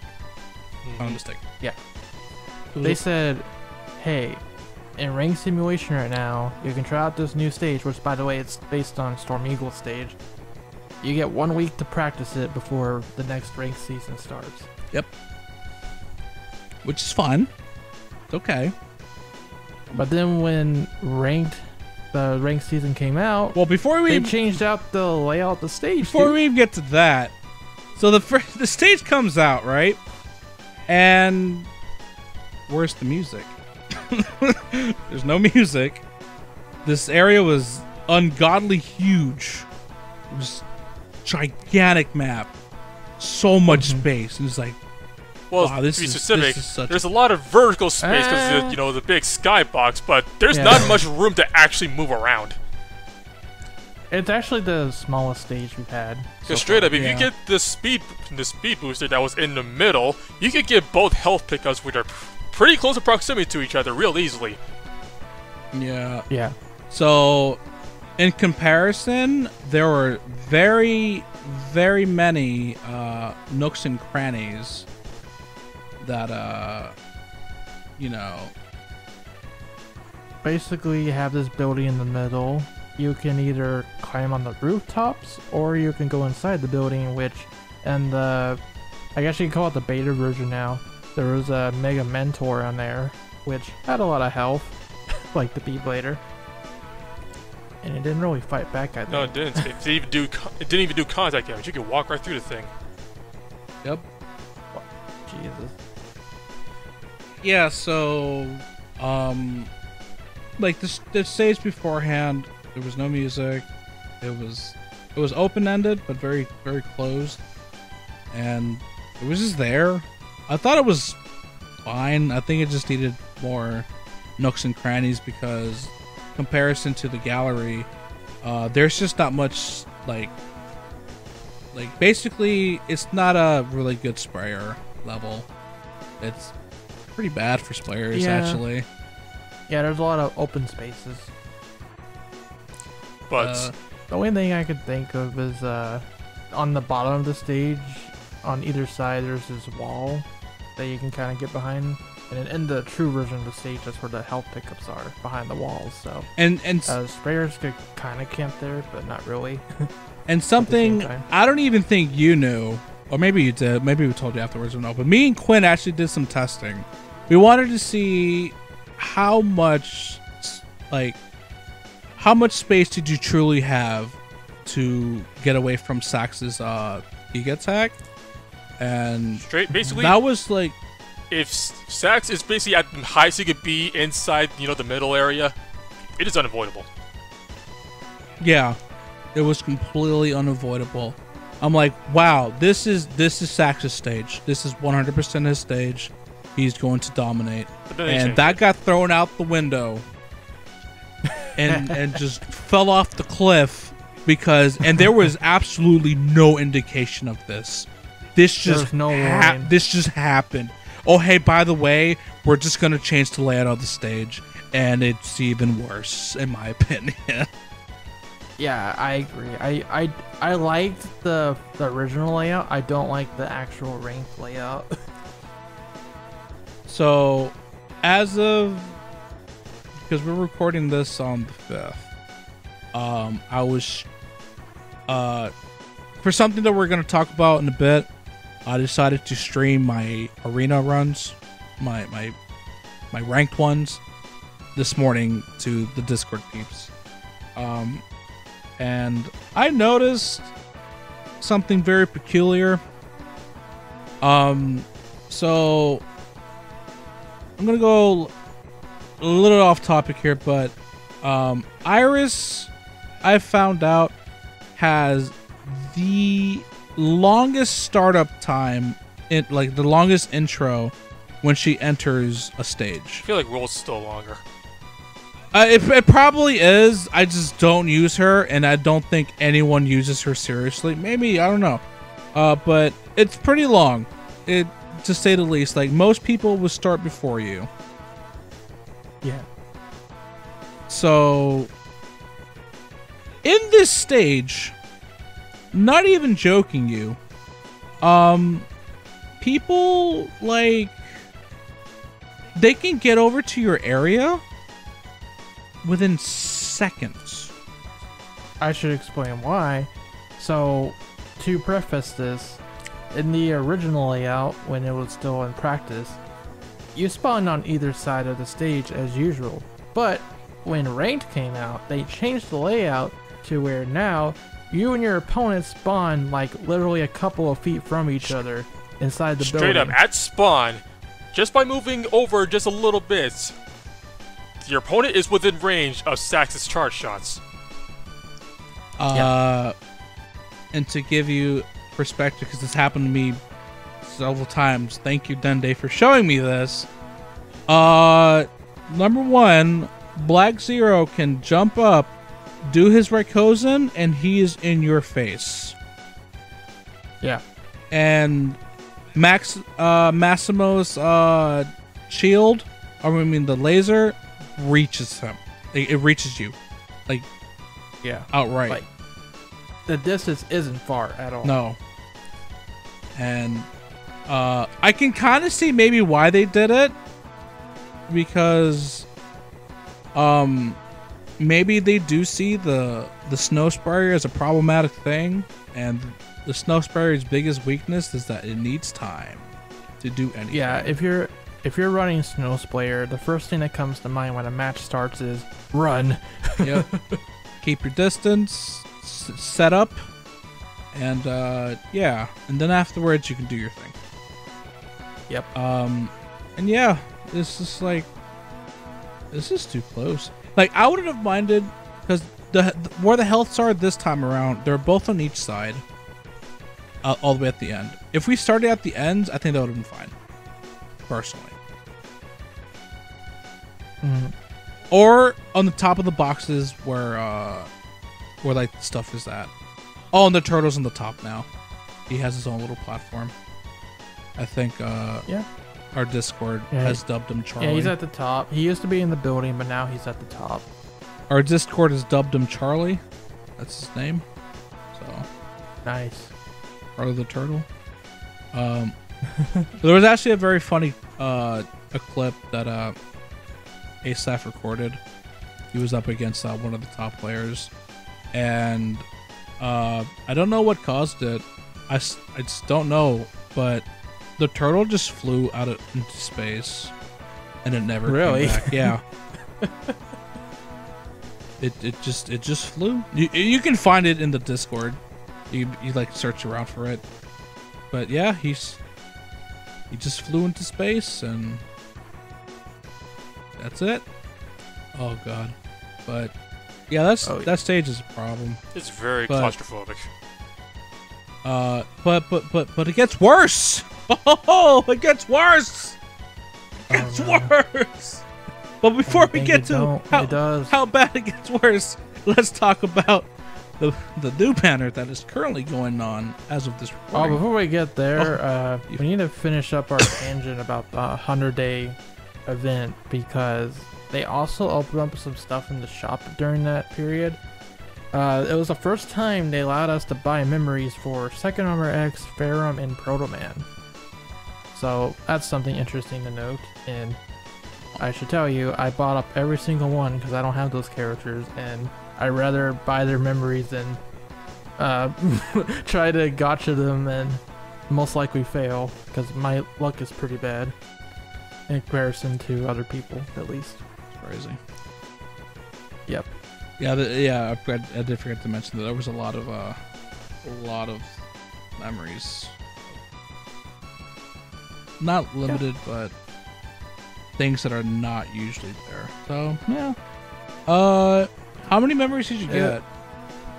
So it was only up for a week, because this was during I think the banner before Cox, or was it before Sigma? I don't know. But it was only up for a week.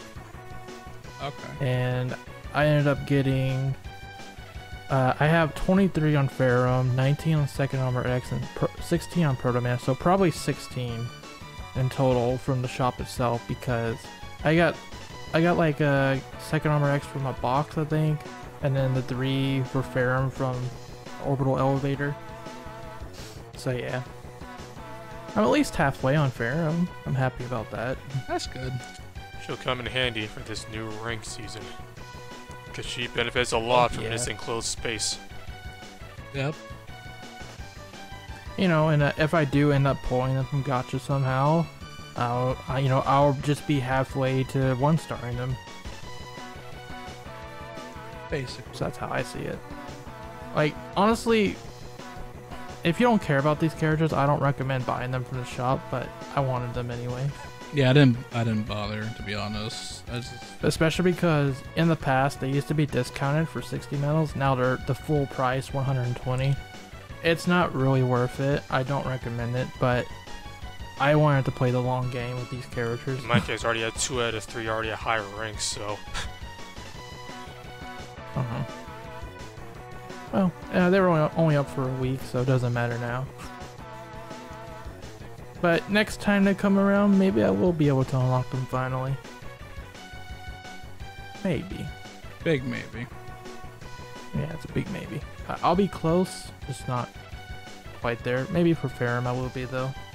Especially if they reset the orbital elevator in August. So, Anyways, how about Baldy? Yeah, back to the banner. Oh boy. Baldy. Oh boy. Buzz Lightyear himself. Yep. And I have to say, I don't know about you, Quint, but it is definitely mine and ShadowRock's favorite animation. But yes, our man Sigma himself has finally came into Rockman X DiVE as an S-rank character, which is good. I think that's that's appropriate for him. And by the way, we kind of saw this coming in a way because during the military training chapter, Mad Nautilus says something along the lines of, "You should know what's gonna happen since you played the Mega Man X series all this time." Yeah, that's Sigma's coming, and here he is. I see what you did there. Ha ha ha! You're not funny. I'm kidding. But yeah, he's here. He's amazing looking. Jeez, I've never seen such an amazingly designed character until today. My God, this character. Yeah, the artwork is really good. It really reminds me of if Mega Man X was an anime, basically. It's what, like, especially the face. Oh, he's super anime. He's got the effects. He's got it all, man. Oh yeah, he goes Super Saiyan essentially. Honestly, I have an issue with his artwork.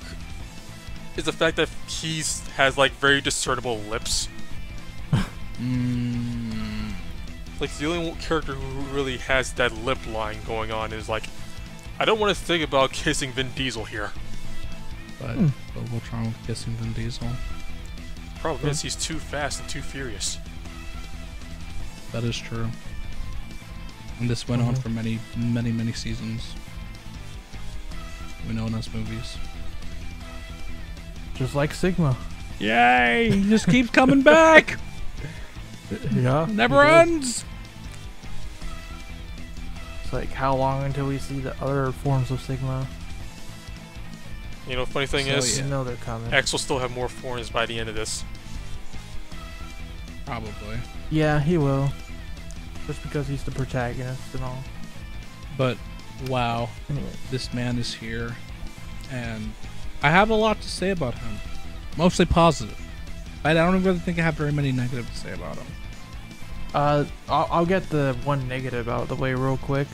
There's a glitch with him at the moment where if you have like Stink Chameleon equipped, the chip effect, it only applies to his body because his head is actually its own model, which is interesting. So that means the chip effect currently does not apply to the head. His whole body will be transparent, but not his head. It would just be normal. And that is weird. Considering he's the only character who's actually able to move his mouth, that explains a lot. Yeah.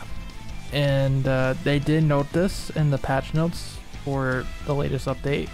They said that it is a known issue and they are working on a fix. So at least they know about it. I don't know, I think it still looks cool. Yeah, he looks awesome. It's just that one thing. That one thing. Even so, it's like with Stink Chameleon, just like all green as space, just there. I think it's more comedic, if anything. I guess you could say it's sort of a reference to like his X2 form, where he's just a head. Yeah. Well, you know what? It actually makes sense because his head is the part that detaches from his body that goes to Velgar Sigma. Yeah. Crazy. Yeah. Like his head is everywhere. So yeah, it makes sense in a way. And as for the animation, like TGP said, it's my new favorite animation, dethroning Ultimate Armored X's animation, in my opinion. So this man just walks in with the cape, and then he takes off the cape, he slashes a couple enemies, he like foot stomps a Metar, it just falls apart. It's like, good lord. And then he gets into, you know, the sword stance and grabs X. Well, X with a question mark. Stabs him, throws him aside, and then he, as X is being thrown away, he transforms back into a new generation Reploid. So, yeah, Sigma just so happens to have a new generation Reploid around to practice killing X. What a madman. Yep. And that's just perfect to me. It really encapsulates what Sigma's all about. He's just a brutal man. What are the odds that he also has some new generation Reploids around that turns themselves into pickles? I swear, funniest thing I've ever seen.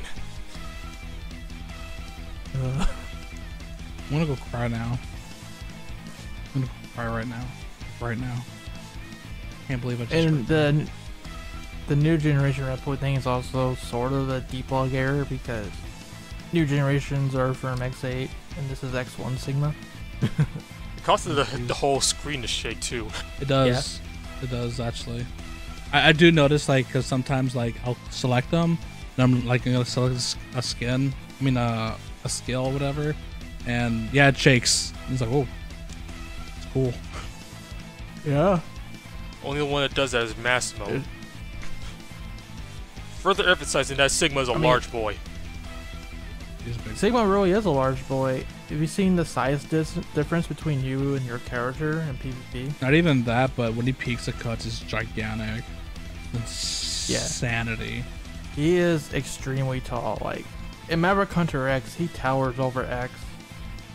Like, in the Day of Sigma OVA. He towers over everybody, pretty much. It's crazy. And that's also because X and Zero are like 5 foot something. So, yeah, Sigma's probably like a little over our height. Because I'm 6 foot something. Yeah, I'm 5'9". So I'd be like looking up and like, bro. Yeah, bro. So, want to go into detail about his skills, TGB? Yes! Since you're the one that 5-starred him. I did! I had a lot of patches. I've been saving. Okay, go for it. I don't think me and Quinn do not have him, right? Correct. Oh, that means I have to do everything with him. Yeah, TGP is the one in charge of the showcase, by the way. Oh boy, that means more research. Actually, I have been. I definitely have. Oh, the screen just shook. I definitely have been doing my research because I found out some very interesting things about him.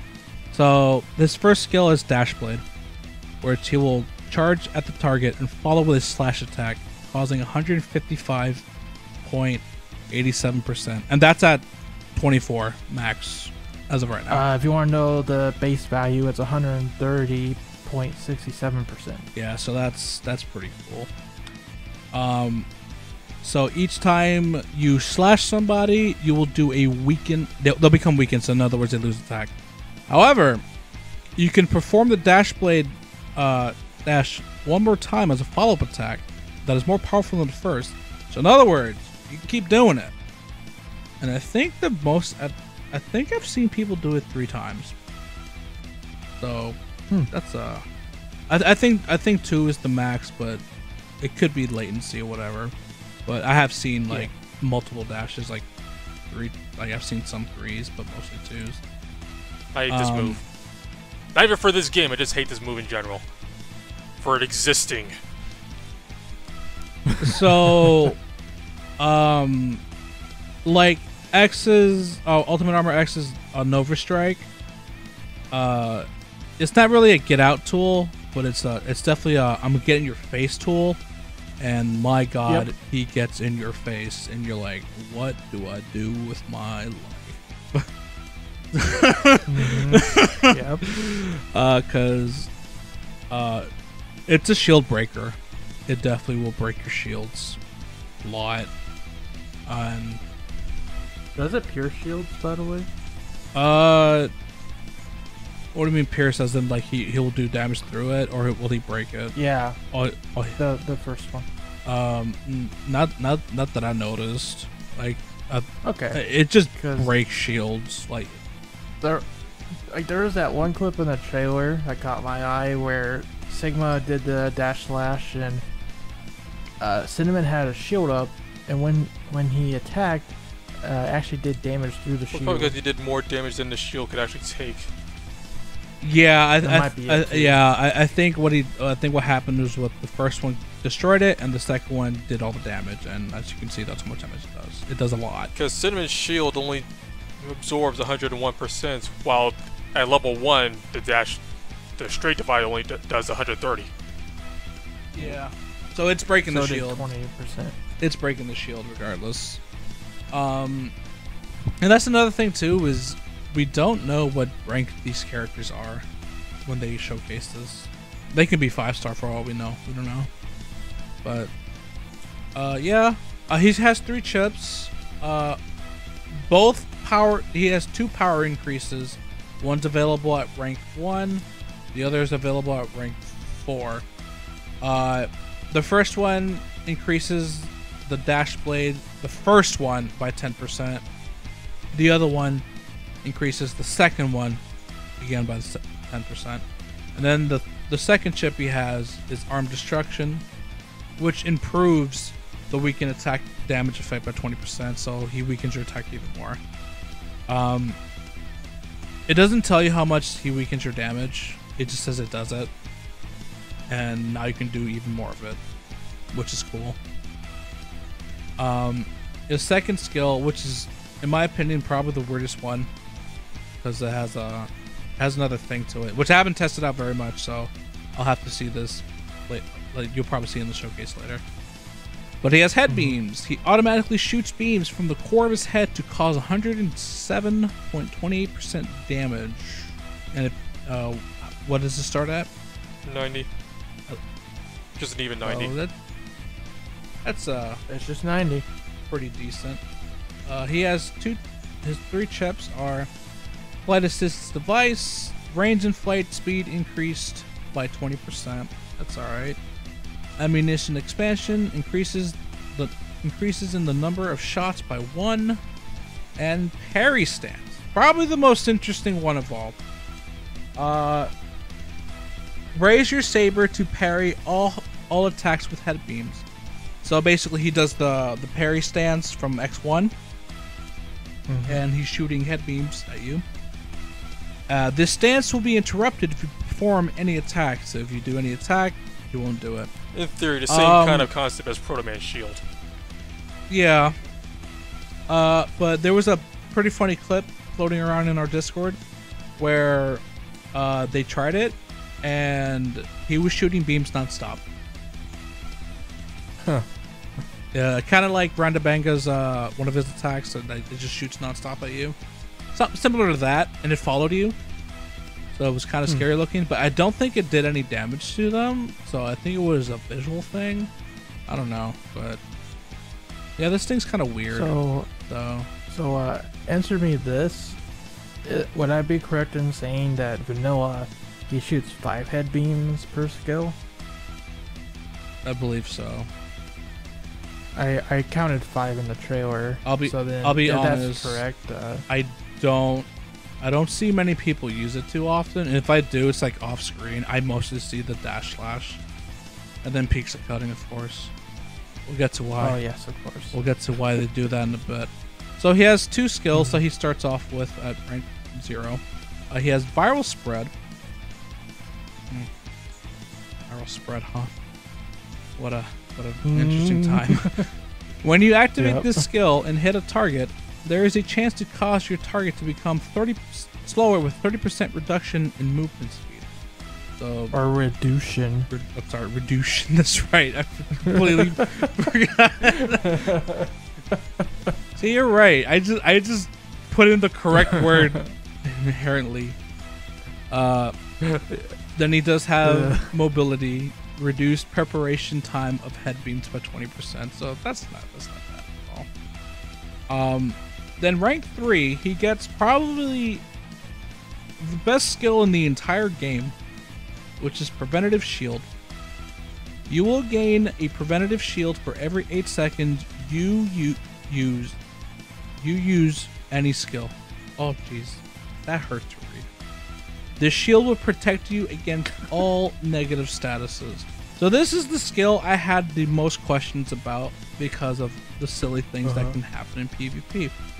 So, so obviously, like, you try to snow spray him, you try to stun him, doesn't work because those are debuffs. And yes, stun is considered a debuff. So if you try to stun him, it will not work if he has this up. The biggest question I had about this skill is what happens if this skill is active and an Iris comes by and uses her Peaceful Wish.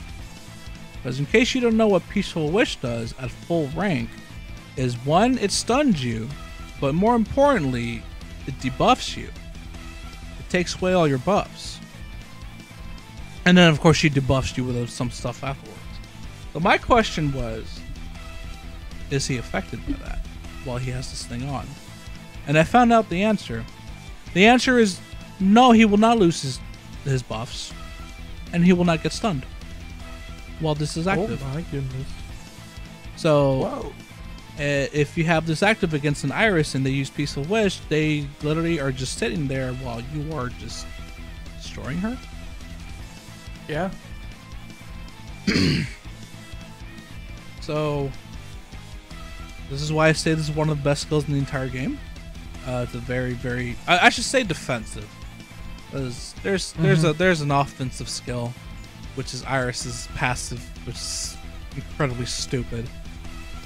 So, in terms of defense, this is definitely the best one by far. But is this our first character that resists debuffs? Yes, this is our very first character that does indeed resist or is immune to the buffs while it's while it's active. And of course he gets melee mastery, so that's why, just like Zero. That's why you're gonna see him peaks of cut all over the place. And again, melee mastery is very self-explanatory. It's 20% while you have a sword equipped. And his skill at rank 5 is Suppress. Increase damage by 20% when hitting a target that has been slowed. So in essence, this man can potentially have a 40% increase in damage. So he doesn't get a shield, which, I mean, I think he would have been incredibly busted if he did. But yeah, he's all about that power. He's all about getting in your face and killing you quick. And you can't really stun him to stop him because of Preventative Shield. Yep, and Preventative Shield activates for each time you use a skill. You're just gonna... That's the easiest thing to do. Oh, just push the skill button. Congratulations, you have Preventative Shield on. Yeah. I still have to do more testing with parrying. I'll get back to that at a later point, but it's funny how many characters have a lot of press the button and suddenly you're unstoppable. Yep. Yeah. So, realistically speaking, expect to see Sigma and Black Zero together. They're best friends. They're just gonna dominate. Because why wouldn't you use? Because Pizza Cutter, while it did get nerfed, it is still pretty good. You just have to kind of use your brain a little bit to use it, but you know, still does a lot of damage, and this man does 40% damage. And may I remind you, there is a chip that will reduce your damage. I mean, reduce your speed, and there are swords that will also do the same. And he has a passive that will also do the same. So, yeah, you know, you're taking that hit. Like he's big hits, and I think he truly is an Iris counter, because Iris doesn't really have like very damaging skills per se, and she's a setup character. She's a trap character. You gotta like set her. You gotta set up your stuff. Sigma just goes in your face and just slaps you, and you're dead. Yeah. And if you get into an Iris's face and you don't let her set up, well, kind of dead. Why is it that every new character that comes out now breaks the meta, like when they come out? Well, to be honest, there's a certain part of the meta that's still remaining untouched because I'm pretty sure Cinnamon's still sitting on top. Oh yeah, for sure. Like I said, people thought Pizza Cutter was the biggest problem in the meta. I don't know. Black Zero can still do his thing. Ferrum welcomes Sigma into her personal space. Yep. Yeah. That's something we really need to touch on, though, because you might be wondering, wait, why are they talking about Pizza Cutter like it's still a thing? Didn't they nerf it? Well, kind of. They did. It is 100% nerfed. You can't use it as much as you can. Basically, what happened is they gave cooldown to pizza cutting. You can do it like 3 times, and then you gotta wait a second. Yeah. So if it's an energy weapon, the nerf is more substantial. But if it's not an energy weapon, you can still pizza cutter just fine for the most part, aside from that 1 second wait. And guess what? Guess which is still the best sword in this stupid game. Is it the ZX Saber? It's just the ZX Saber, because guess what? It doesn't have the cooldown reload. It just what is this? Why? We listened to you guys. We're gonna nerf pizza cutter. You didn't do enough. Okay, yeah, so basically I'm gonna use 2 swords as an example. The first one being the Crimson Scythe, and then the ZX blade, or the Triangular Saber. So the Triangular Saber, when you get down to 0, you can still kind of use it, but not as much. So in order to truly utilize it, you kind of have to like let it reload a little bit, and then you can use it again. For the Crimson Scythe, where if you use it all the way, you actually have to sit there and wait to use it, because it will actually do a reload like every other gun until you can use it. So basically, those swords are awful, and the ones that do the other thing are good. So basically, if you're talking swords, the swords that people will be using the most, it is the Demon Blade Muramasa and the Triangular Blade. But even then, the reload time for those ones that you actually have to wait for, it's only 1 second. Literally just a single second. Yep. The shortest reload time out of anything in the entire game. Yep. It's like, I appreciate their nerfing it, but it wasn't enough. That's my opinion on it. I mean, don't get me wrong, I'm still happy they did it, but I've been telling people since day one. It's an improvement, but is it enough? Is the question. At least the meter does something now. Yeah. That I'm happy about. I'm like, at least it means something for once. Before it didn't even matter, but now it matters, and it's nice that they fixed that. Yep. You know what's the saddest part is? We haven't even gotten to the other problem. Oh god. So overall, when it comes to Sigma, he's a very good boy, except he's not a good boy. He's a terrible boy, but he is a very good character. The meta welcomes him.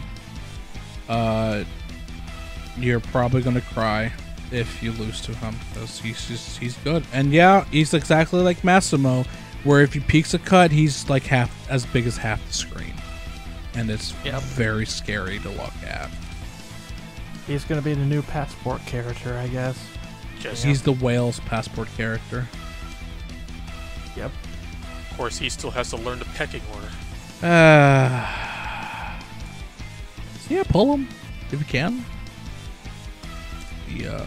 Well, good. So how about But that now let's explosive get to- blower? Yeah. So my first pull on this banner. Yep.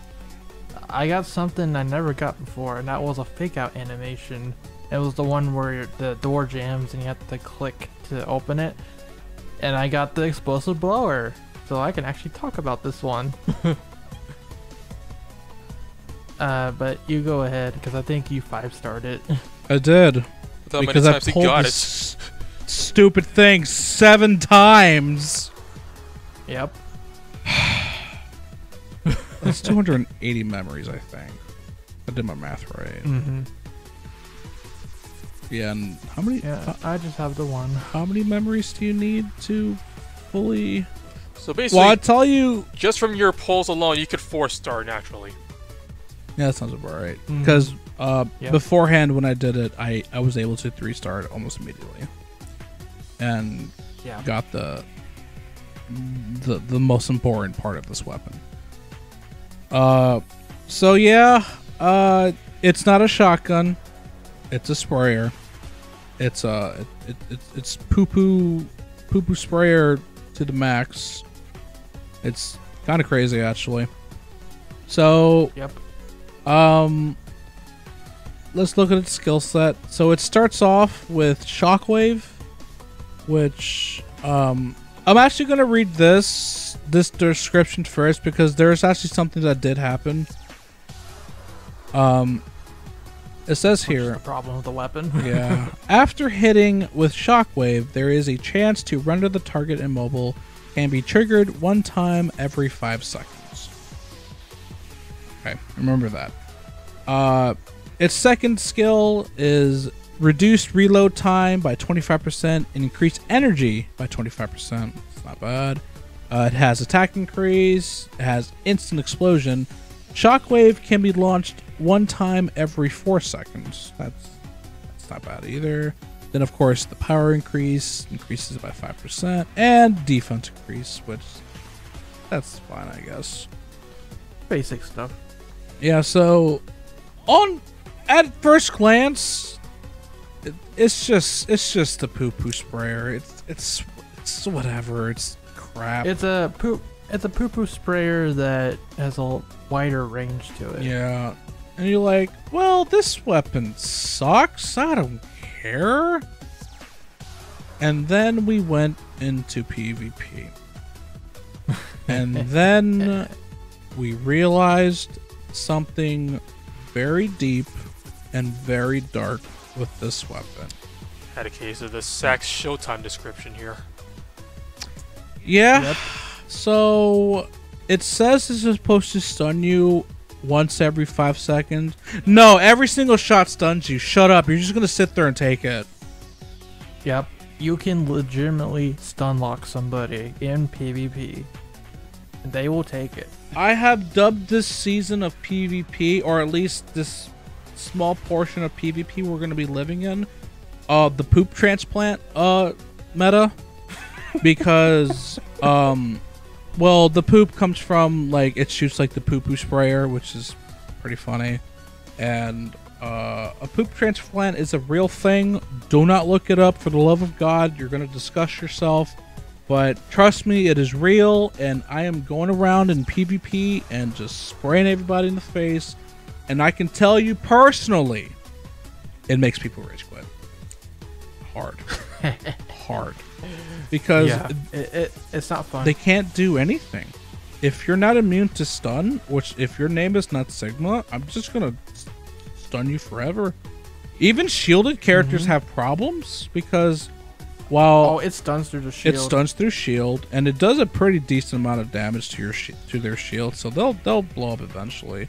And of course, depending on which character you're using, you can either take care of that shield anyways and then just stun lock them to death, or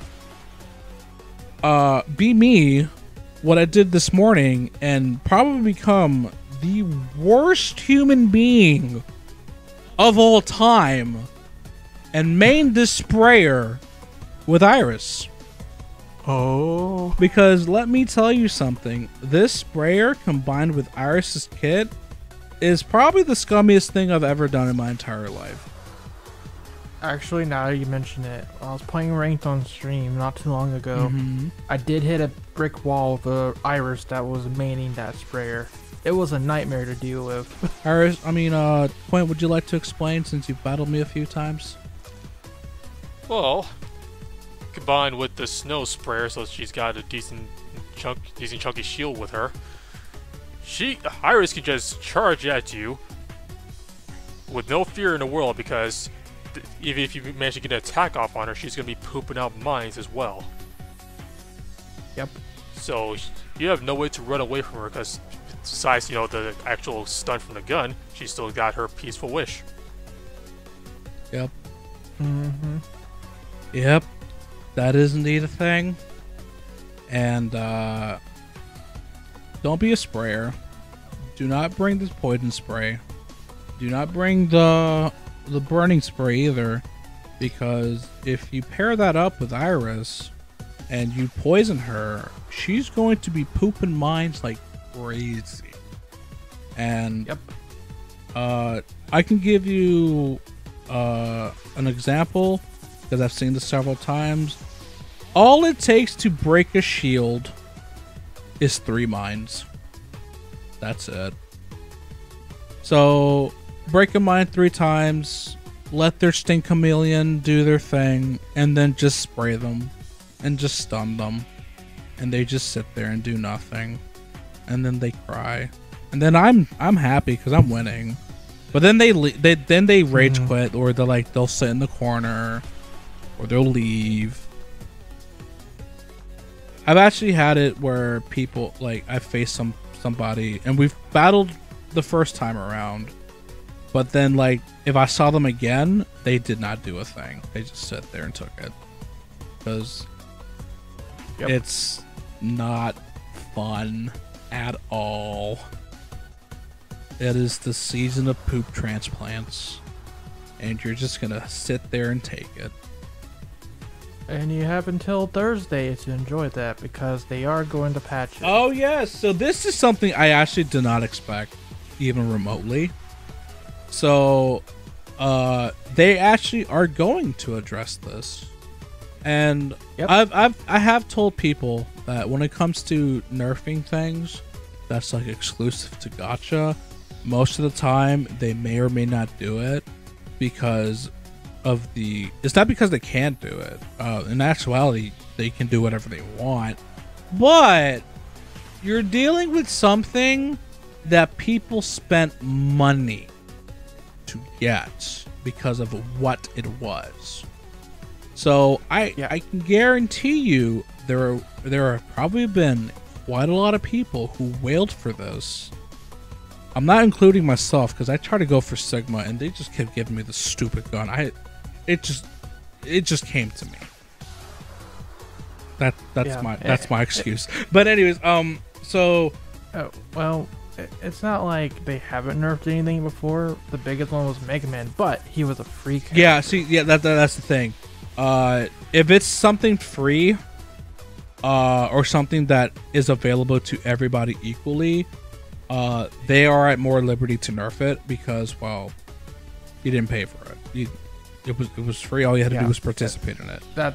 That's why a lot of the time you see mostly buffs for characters. Yeah, exactly. So make them better. They don't want to do nerfs, because if they do nerfs, then it's like, well, then why did I spend money on this game? And then I don't want to spend money on this game ever again. And honestly, that might happen with this upcoming nerf. And I put quotes on nerf. Well, it's more like they're fixing the weapon, because, like we said, it's only supposed to stun every 5 seconds. So basically, they're going to return it to the way that it was supposed to be. Yeah, it was supposed to be. It was supposed to, every 5 seconds instead of, every shot. Every shot. And the stun itself does not last very long. It lasts for it's like half a second. Yeah, something like that. Because it goes by very quickly. But yeah. Yeah. Just imagine getting stunned many times, and you just, what do you do with yourself? You're just gonna sit there and take it. That's what we're gonna do. So they're gonna fix the description so that it says that it is guaranteed to happen. Because right now it says it might happen, but that's because that's how the other poo-poo sprayer worked. It's like it's kind of supposed to happen, but now like they're saying that yes, the stun is guaranteed. It's just now we're gonna fix the description, and we're actually going to fix it so that it works the way it's supposed to work, so that PvP is not as botched as it's supposed to be. So the era of the poop transplant will be over on Thursday. Yep. It was a very short-lived meta, which is why I streamed it this morning. I was like, you know, I'm just gonna get a GA. I'm gonna do it. I'm just gonna enjoy it, and then I don't know. I'll probably still use it. I'm probably still. It'll probably still be a good gun. Truth be told, so I'll probably just keep doing it and do whatever. Yeah, it just won't be broken. So if you're gonna go to GA rank, now's the time to do it. Honestly. Yeah, if you have it, you better rush to the GA1. I wouldn't recommend 5 because I don't know if they're gonna do the make a buck thing again. It is up in the air. I have no idea.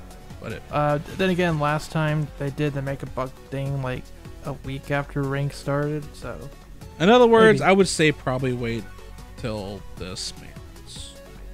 Something will happen. If not, then just do your thing. Spurs. And yes, there is video footage of me just screaming out poop transplants. So one of our viewers had their mother come in when you said that out loud. That was probably an awkward situation. Oh no. I'm sorry, but at the same time, poop transplants. Poop transplants.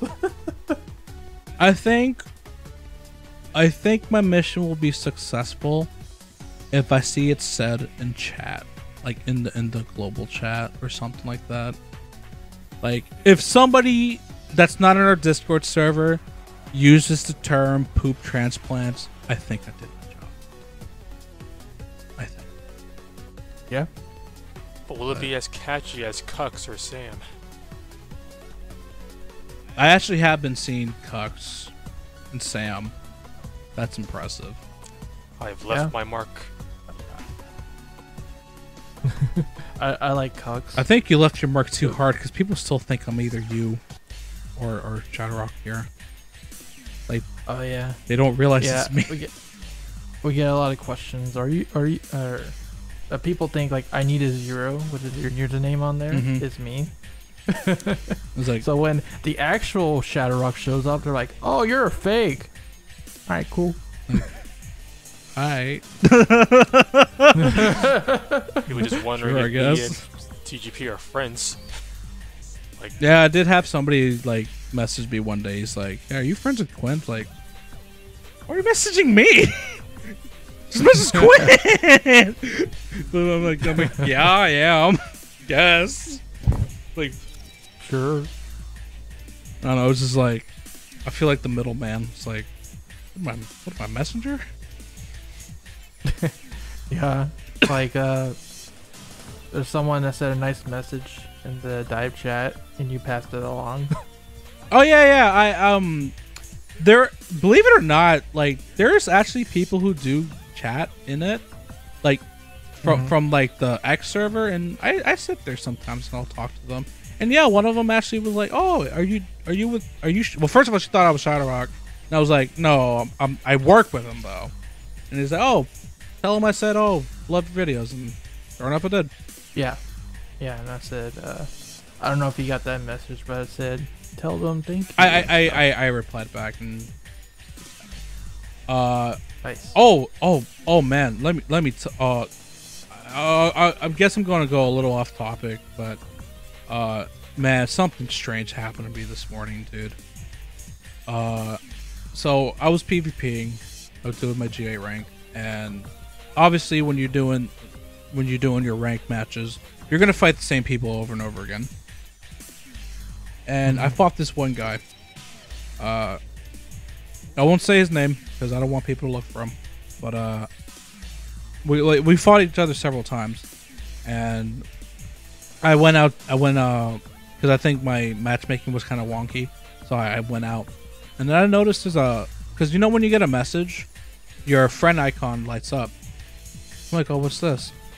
I go to recent contacts, and I see his name, and I see a message there. I'm like, oh god, one of those messages, isn't it?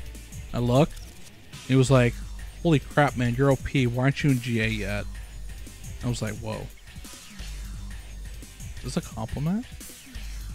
Did I just receive a compliment in Dive? Because most of my messages to keep it very PG has been, hey man, you're big poo poo, you're a hacker, I'm gonna report you, you suck. But just imagine much more worse words. To be fair, and that's what I usually get.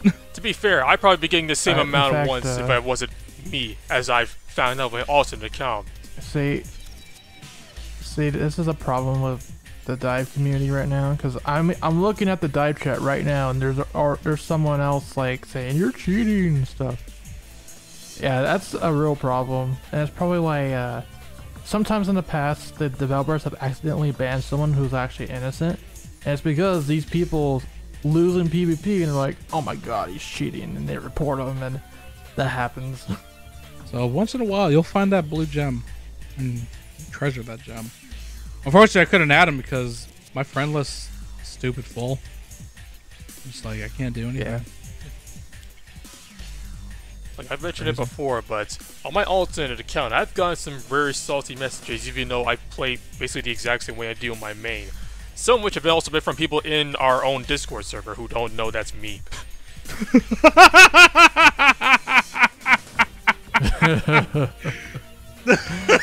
Did you ever tell him that that was actually you? Not yet.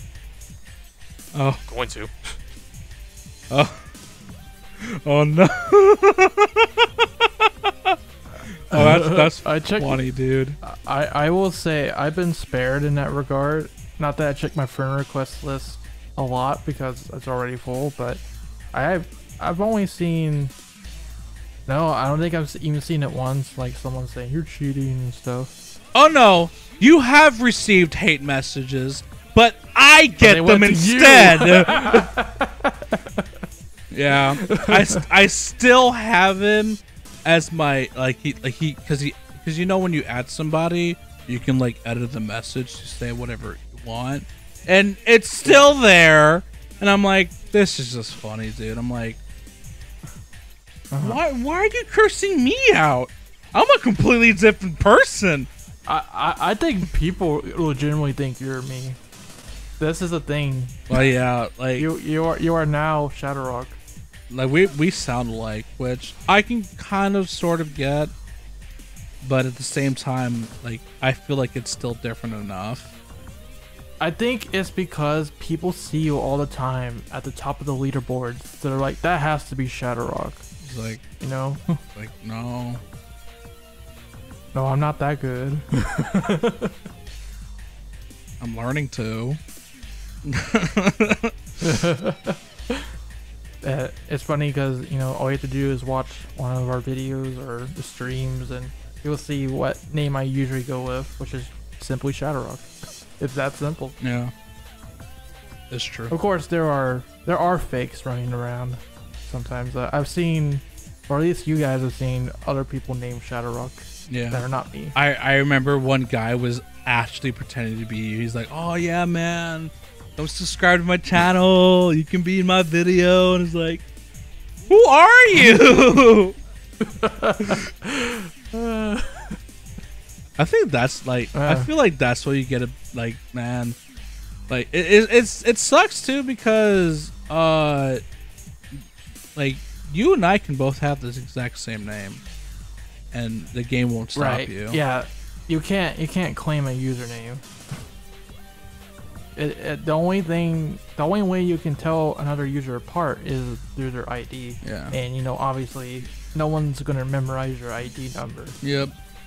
It sucks, but it is what it is. Nobody even looks at that, to be honest. The only time they'll ever look at it is if they're looking for you, but otherwise, no. And that's where you get situations like, you're talking to the real ShadowRock and you're still calling him a fake because you legitimately don't know the difference. So, to make sure that people do not confuse me, I am the layer profile. I will always, if I'm not doing anything, I will always have layer as my front. And if you look in my collection and see all those pretty shiny stars, then you will know 100% that is me.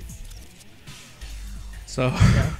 I'm not faking anybody. This is my character in this game. Same with Quint. Same with ShadowRock. Like, just look at what they have, and then you'll be like, oh, that's who you are. Okay. Now it makes sense. My profile picture is Ultimate Armor X, and at least he's a limited character. If you don't see Second Armor X on it, then it's not me. Yeah. Oh, if you look at my profile, specifically 5-star, I'm missing. If I'm missing Second Armor X, it's probably me. Yeah, like you, because I do not own Second Armor. You're more known for First Armor X, 5-starred, and then you have Ultimate Armor X, and then Quinn is 100% known for Second Armor X, and Protoman. Yeah, yeah, I'm the First Armor X main. Which I think when I was streaming last time, there was like another ShadowRock running around in PvP playing First Armor X. Oh yeah, I found that figure actually. Yeah, his name was actually ShadowRock question mark, but it was missing a W because of character limits. Yeah. Nice. I'm just assuming that was Dende. Who knows? Dende is kind of a wild card. Yep, basically. You never know what he's gonna do. Yeah.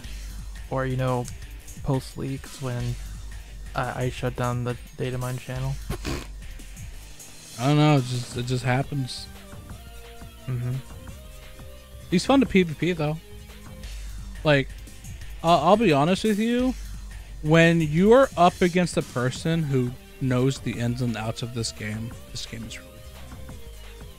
When it's not a laggy mess, of course, but yeah. Well, it's come a long way from the first days, that's for sure. Yeah. And it's still got a long way to go. Yep. Yeah, but at least it's getting there. Slowly but surely. Due time. Next year, if this game survives that long. I'll be sad if it doesn't. Yeah, it would be a shame. Because, man, I'm telling you, once they started ironing out like the PvP and whatnot, in terms of like playability, it's a lot of fun. You can do so many crazy things. But of course, you know, you gotta fix that first. You know. Yeah. Typically, I'm not a big PvP guy, but even still, it has been fun like playing it on streams. Anyways, I think we went off tangent for a while. Yeah. So, in conclusion, Poop Sprayer, Omega, how is it? Oh, oppressive. Well, remember when Quint said, when he pulled Pharaoh and he was like, yeah, she's a problem. Yeah, that's my same sentiment. Right now, this weapon's a problem. Straight up, this thing is also like a counter pick to Second Armor X. Yes, actually, yes it is. And Cucks, unfortunately. Yeah, because, so, in case you don't know, when you get stunned, it will interrupt your attacks. So, if I'm quick enough, I can spray his Second Armor X as he's doing the Giga attack, and if I'm quick enough, I can not only interrupt his attack, but he loses the attack as well. Yep, you won't take the damage. I'll still have my visibility for a bit, but the big attack won't go off. Yep, and that can go around to live another day. Oh, and almost forgot to mention the so the nerf that's happening for the gun. We're actually going to get compensated for that. Yeah, that's right. Uh, We got compensated for something else too recently. I think we did, but I forgot. Oh yeah, it was for the But Dr. Light yeah. events. Right. Oh, we didn't even talk about that yet. Well, we'll get there. actually, yeah, because I think something crazy happened, and I don't know why because I was asleep at that time. Well, here's what I- happened. Same. When I the missed event that. went Actually, live. we're basically done, so we can go to this. Yeah, so here's what happened though. When the event went live, you know, the new current events page for it went up as usual. However, it seemed like all the researches we did previously seemed to have carried over because for those first few minutes, you could collect all those rewards again. What? Yeah. All those patches and, you know, the First Armor X memories and the medals, you could just grab them right away. Now, they managed to fix it shortly afterwards, but that also means that the people who claim those rewards could claim them again after getting their researches in. And you also got some blocks for Well, yeah, it was right? part of the daily. You know, you can claim them daily, you know, 10 of each color. So that means you got like 2 dailies worth of blocks, and that allowed you to get into the top 100 on the first But the thing day. is, though, Okay, so I was one of the ones who managed to get it twice. I heard other people get it like more than that. Yeah.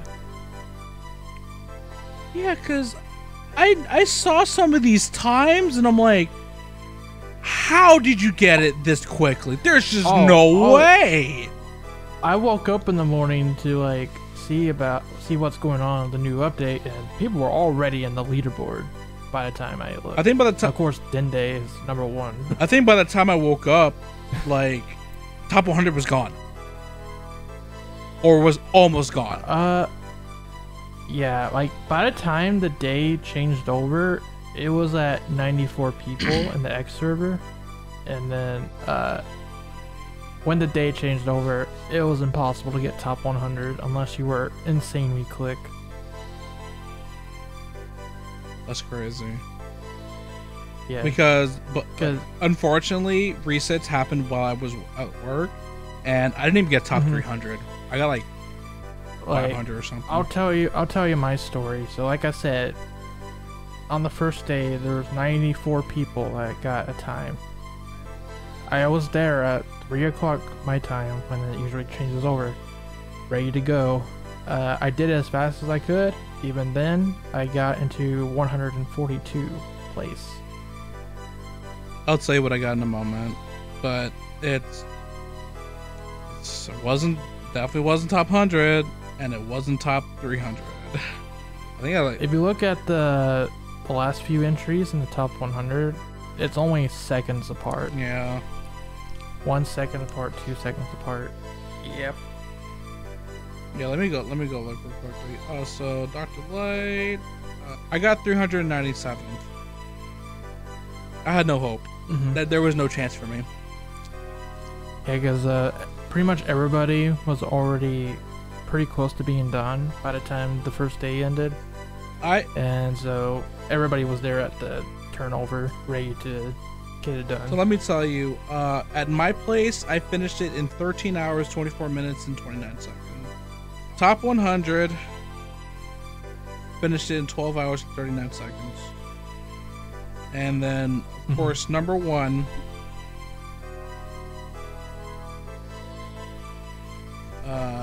finished it in 39 minutes and 38 seconds. That is a staggering difference. So that's what happened, because I was like, what in God's name happened to this? Oh Jesus, it was wow. I was scared. So jeez. And then you guys figured out the codes like almost instantly. Like it's all pinned and everything. That was cool. Yeah, dude, X DiVE chat is so toxic. Jesus. Oh wait, really? Hold on, I need to see this. Spec got Tal to go F herself. she just DM'd me about that. Oh Jesus. Yeah, people are ruthless in chat. It's like some people are just very upset. And it's like because of the competitive nature of this game, PvP for example, it really does bring out the worst in people. people get so salty over this game. Like, no other X game besides X6. Yeah. But, yeah, Dr. Light event. It was the same as last time. Not much to see there. We got cinnamon memories. That was nice. Oh yeah, let me see. So the memories we got this time around was, well, we got the element metal box, which is what we were getting compensated with, by the way. That's weird. It's kind of lame, to be honest, because you get anywhere from 20 to 100 elemental metals. And that's just purely based on luck, what you get. And lately, whenever they compensated us, including for the poop transplant weapon, they're giving us 3 elemental metal boxes. So basically, 300 medals if you get the highest possible roll on each one. At which most, more than likely you won't. At most 300, at minimum 60. 60. Yeah. I think it's lame. If you're gonna compensate, just give us 300 or less. Or just give it. I was saying, Yeah. just give us the weapon. Just give it. Just give it to people. Why not? Just give the 40 memories and that's it. All the day. I don't know, because it is in the banner right now. What would be the point of spending at that point?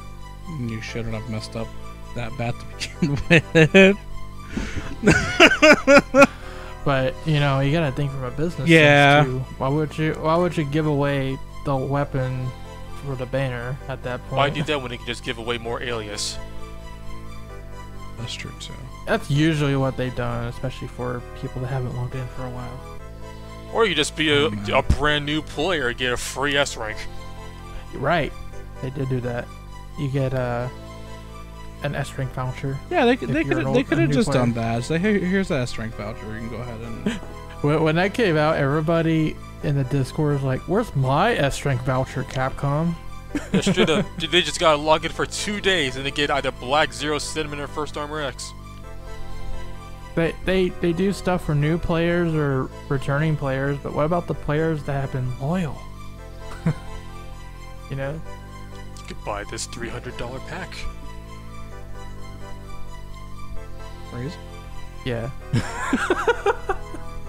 You can spend more money. We'll cut you a deal.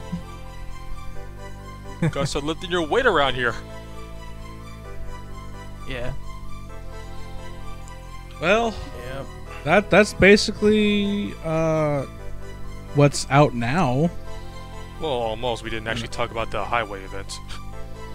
Oh yeah, that's a thing. Yeah, that's the last thing actually. So let's get right into that.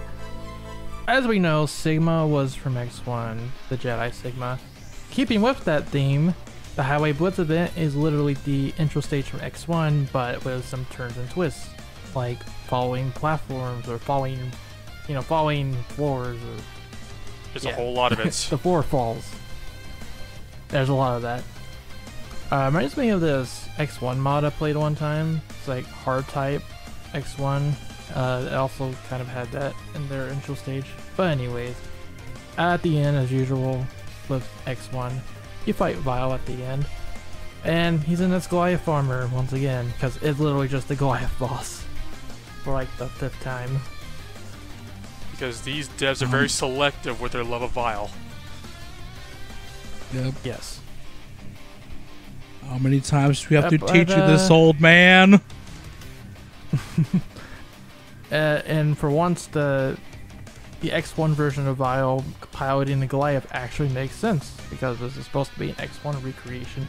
They even brought back Vile's ship specifically for this stage. So that was a nice touch. Yeah. It's one of those event coupon events.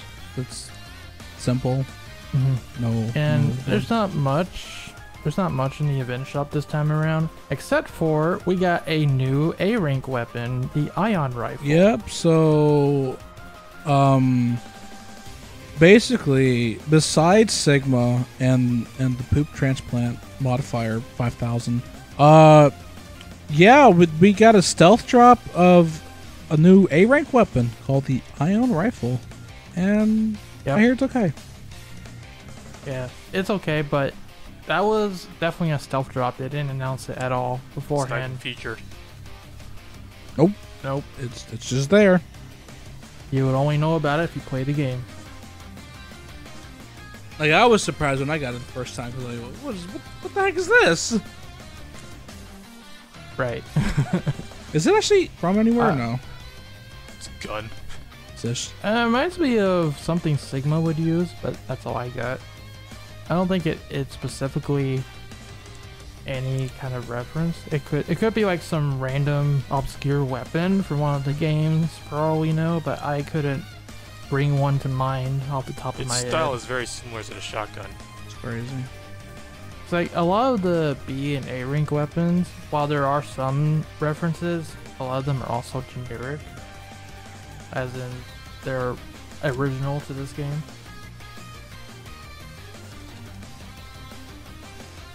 And Iron Rifle might be original, but again, someone might point out in the comments, hey, you forgot about this one game and this one obscure weapon. So it is what it is. They stealth drop a weapon in a gacha, yet still no sign of classic Mega Man, and it's... Nope. Is that over, by the way? It's gone. Well, maybe next banner then.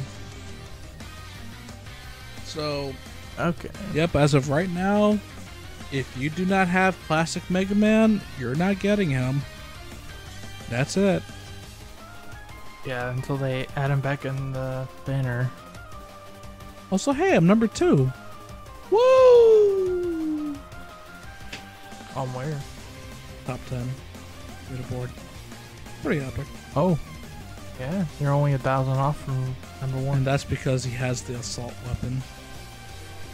Hey, that's the one that Medi actually donated quite a bit to the channel to get us like sponsored pulls, and he is the reason why I have Super Mega Man.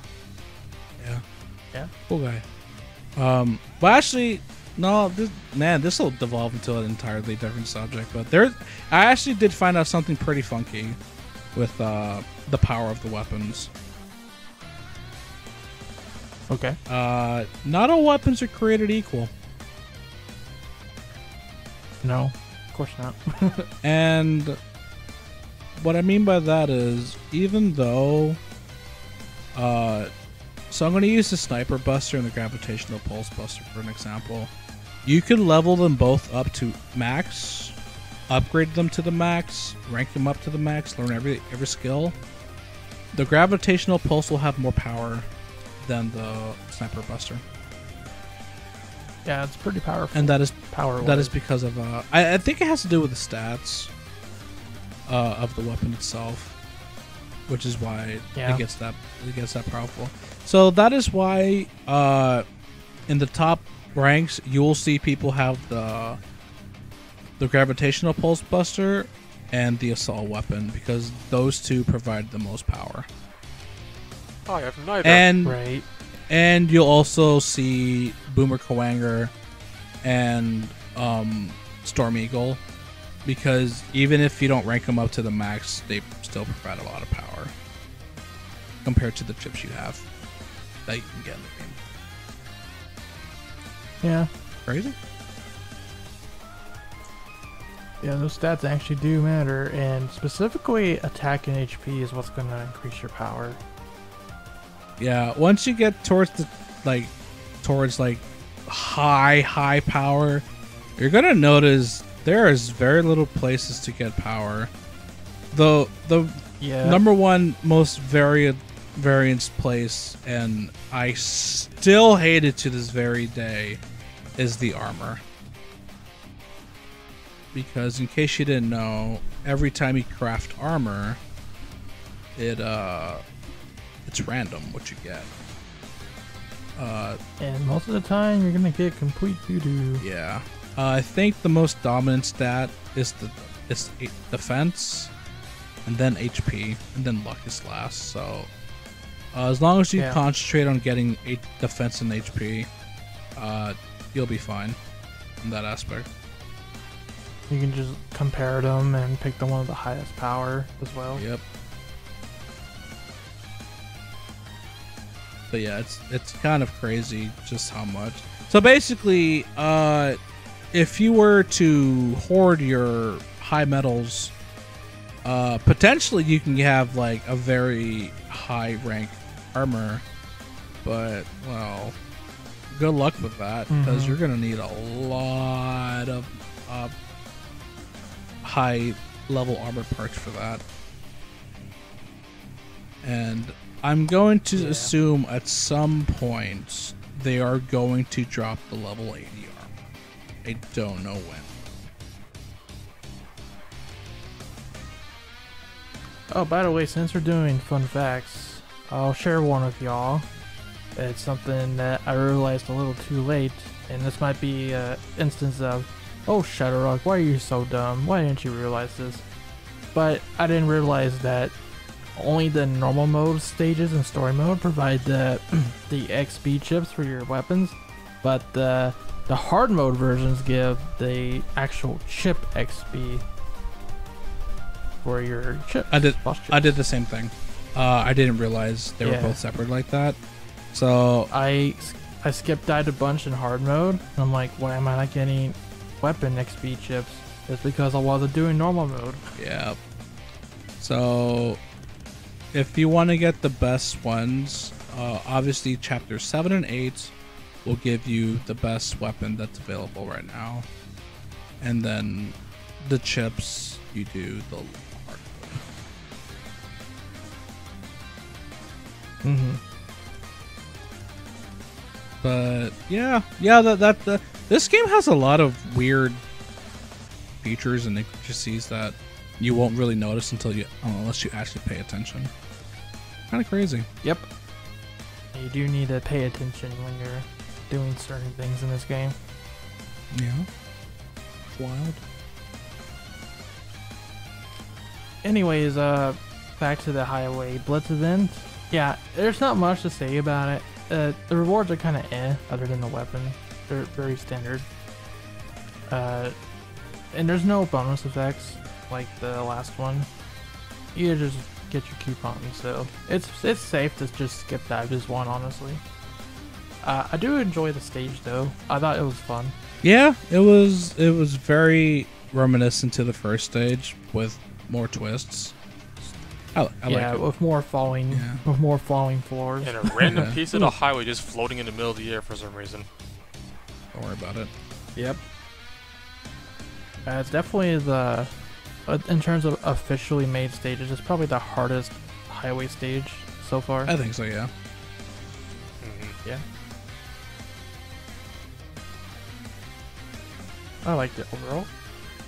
It's very simple. It's definitely just filler until the next big collaboration. Which, are we done here? Are we like everything? That is pretty much. Yeah, just about.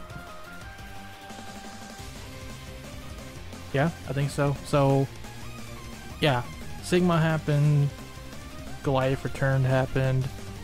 Now, let's discuss the future a little bit, because we did get an announcement this morning that Mega Man Zero, MMZ Zero, is coming to the game. Yep. And the word is right now that the Mega Man Zero collaboration may be happening next week. As early as next week, at least. Yeah. So, and then obviously we also had Leviathan teased. Yep. So she might appear. Maybe either she'll have her own banner from the beginning, or she'll be like Sam, where she appears like halfway through the collaboration. We'll see what happens there. We also know of the existence of the Copy X Buster because they happen to accidentally show that. So that is true. That might come up at some point. Probably. I could see the collaboration banner being Leviathan and Copy X Buster. Yep. That's an easy one. Because the word is also that Mega Man Zero himself might be an A rank that you get for free, like either through a login bonus like Classic Mega Man or through playing the event stage. That's what I'm gonna assume it's going by, because we've only had one collab, so Yeah, we'll see how the next collab goes. that is the word, though. And if it is 2 weeks like the classic one was, then there might be a second banner that shows up. Yeah. Of course, we don't know of any other Mega Man Zero stuff off the top of my head. We can only assume, if we are Yeah. to treat this the exact same way as the previous collab, that these characters will indeed be permanent. Same with Weapon, but anything can I change. agree. But of course, Zero will be limited in a way, just like Classic Mega Man. Yeah, You have to log in for him. That's assuming he's not a banner character. Because, you know, this isn't 100% confirmed. It's still possible he could be part of the banner. We don't actually know. maybe. But that's the rumor. That's the rumor right now. And I'm sorry, it's probably going to happen this Thursday because this highway event ends Wednesday morning. Yeah, because basically Rockman Corner is reporting next week, and the one behind that's Rep21XX. Without getting into too much detail, he knows things that we don't. So if he says next week, I'm inclined to believe him. So if that's true, who's the banner this week? It could be potentially bait, or they could be like, we're gonna do the first part of the collab banner, but the collab doesn't actually start till next week. Or it's just, Yeah. or it could be just some generic super up banner. I actually, if anything, I kind of see that more happening. And frankly, I'm just going off what they usually do whenever they tease something because it always happens after the following maintenance. Yeah, if Mega Man Zero is gonna be next week, they did tease him a little early. Like it's on a Sunday too, not even Monday, Tuesday. No, Sunday. The Sunday before. It's odd. But yeah, if it wasn't for that post or Reploid saying it's next week, I would be like, okay, maybe it's this week. But who knows? We'll find out on Thursday or before that if they announce like another character in the meantime. We may even know what that character's going to be by the time this video goes up. Maybe. Depends. Yeah. Because I feel like every single time there's like something special that's going to happen. And I'm going by what they did with Iris. Is like they super teased her, made her super secret. And then like not even a day, maybe even sooner. No.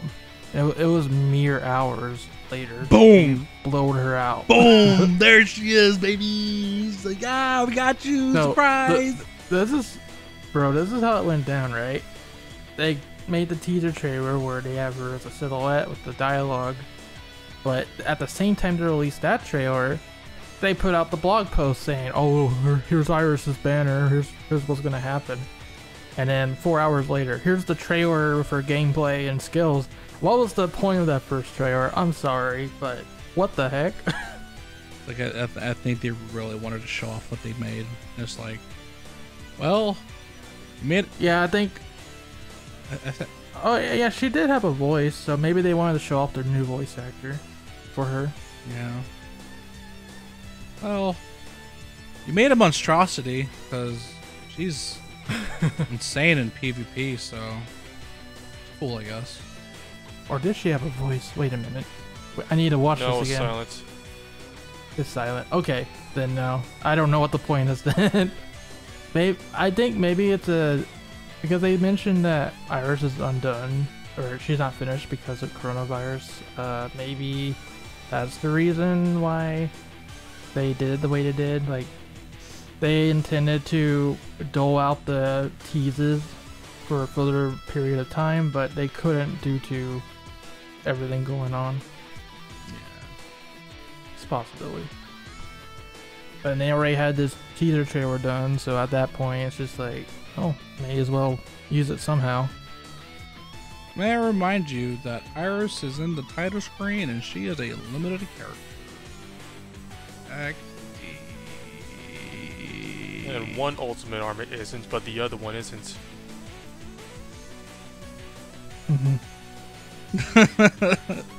They know. Yeah. They definitely know.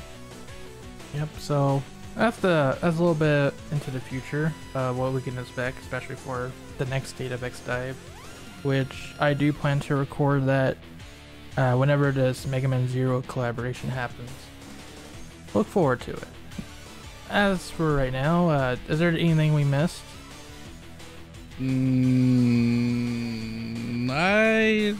I think we got everything so far. Cool. So I think we can wrap things up then. Yeah. So so far, some interesting things have definitely happened, but at least the devs, as always, are listening. They're addressing issues that come up. Let's see how this roller coaster goes on the next couple weeks here. Yep. I've been ShadowRock. I've been TGP. And I've been MegaQuint. And thank you so much for watching. For more on Rockman X DiVE and Mega Man, stay tuned to ShadowRockZX. Till next time, rock on. Peace out. Later.